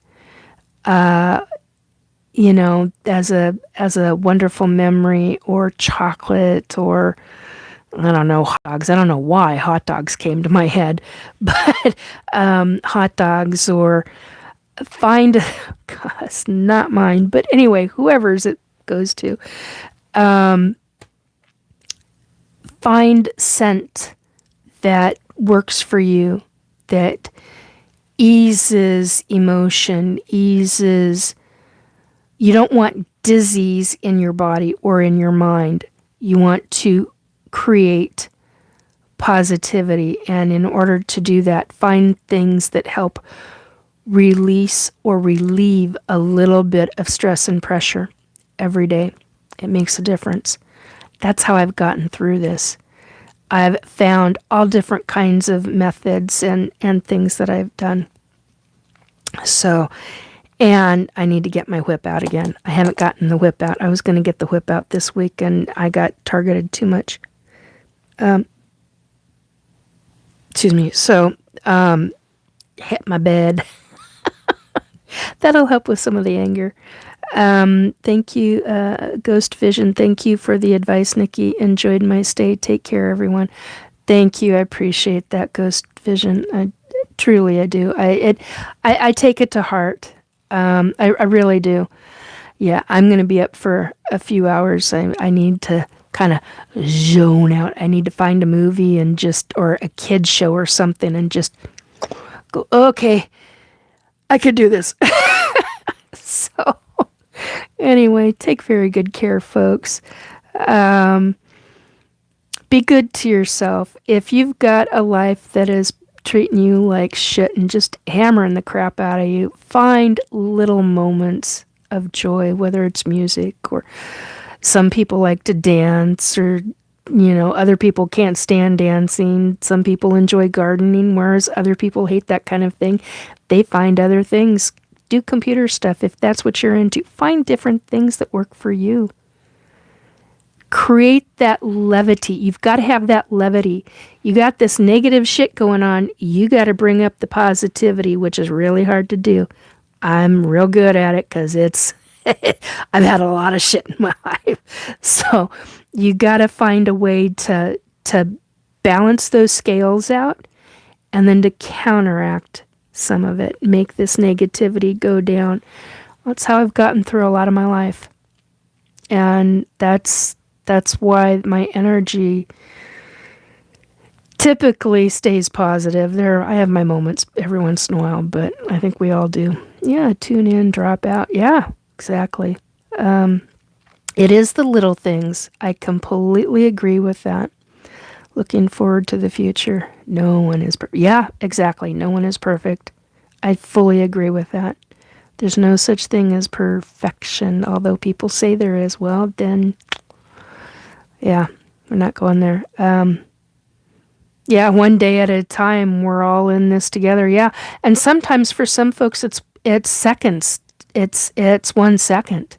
You got to take 1 second. It's one of the things that I went through when I was going through one of the 12 steps back in the 90s when I was going through my counseling. You've got to. It is sometimes it's 1 second at a time. Do what you have to in order to get yourself through. Find different things. One of my sayings is, if I have a girlfriend who sees this from the 1990s, she's gonna go, "Oh my God, Nikki," because I used to talk about this all the time. One of the things is you've got to get through the muddy, mucky, grimy, grungy water that you're in to see the tunnel at the end of that lake of mucky, muddy, crappy ick that you're in. And you got to see the tunnel. You got to see that tunnel with even a glimmer of a light of hope. And if you can't see that, then you've got to keep pushing your way through that mucky water until that mucky water gets into thinner, muddy, not muddy water, because here you've got the muddy stuff or the quicksand. Over here you've got the mucky water, and it's thinning out. It's not quite so heavy. It's not quite so thick. And you go even further, so now you've got the mucky, and you get into lighter water. Eventually you'll get into clear water, and oh, there's a light at the end of that tunnel. Eventually you'll be able to get to that light. You keep working on it bit by bit by bit. 717 on the numbers. Keep working on the positivity. It will make a change. It's hard sometimes, especially if you're autistic, ADHD, dyslexic. Whoa, that's a word I wasn't going to say. Depressive, in those states. You've got to find things that create small portions of positivity. One of the things that I used to do, that I used to put Post-it notes. Well, this one's kind of a blue, green, or teal color, but I used to use yellow and, well, this is sort of like it. Yellow, kind of a neon yellow, or even the pink ones. And I started getting back into doing that again because I found that I'm at that stage. It's like, yeah, I need these again. I haven't used them for years, and now it's time to get back into doing the Post-it notes because I need to see it throughout my home. I need to see the moments of positivity. And it's like, yeah, this isn't so bad. You've been through worse. And you have to remind yourself, you've been through worse. You can get through this. It's hard right now, but you can get through this. You can do this. Look at the shit you went through. Whether it was being beaten, whether it was being verbally assaulted, whether it was a physical assault in some fashion or form, besides the beating, whatever it is. I've pretty much had a wide plethora of things. You've got to find the positivity. That's one of the things my mom really taught me. And then I learned it along throughout my life. You've got to find 717 on the numbers, 717. You got to find the positivity. And it's hard. It's really, really hard sometimes. But you have to. Because unaliving yourself it's not an option. It causes a lot of problems on the soul when you do that. There are a lot of consequences on the other side when that happens. Oh, stop it. Don't even start grumbling at me. Yeah, it's time to go. Anyhow, 517 on the numbers. We all got our own paths and struggles, but we got to support each other, be kind, and love more than hate. Exactly. Agreed. Not to live in fear either. Yeah, that shit will deprive us of the precious time we got. Yes.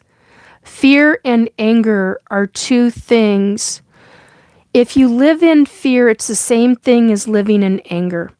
It really works heavy on the body, and that's not good. It's really detrimental on not just the mentality, but physically as well. It causes a lot of physical problems. It can create a lot of problems in the body. I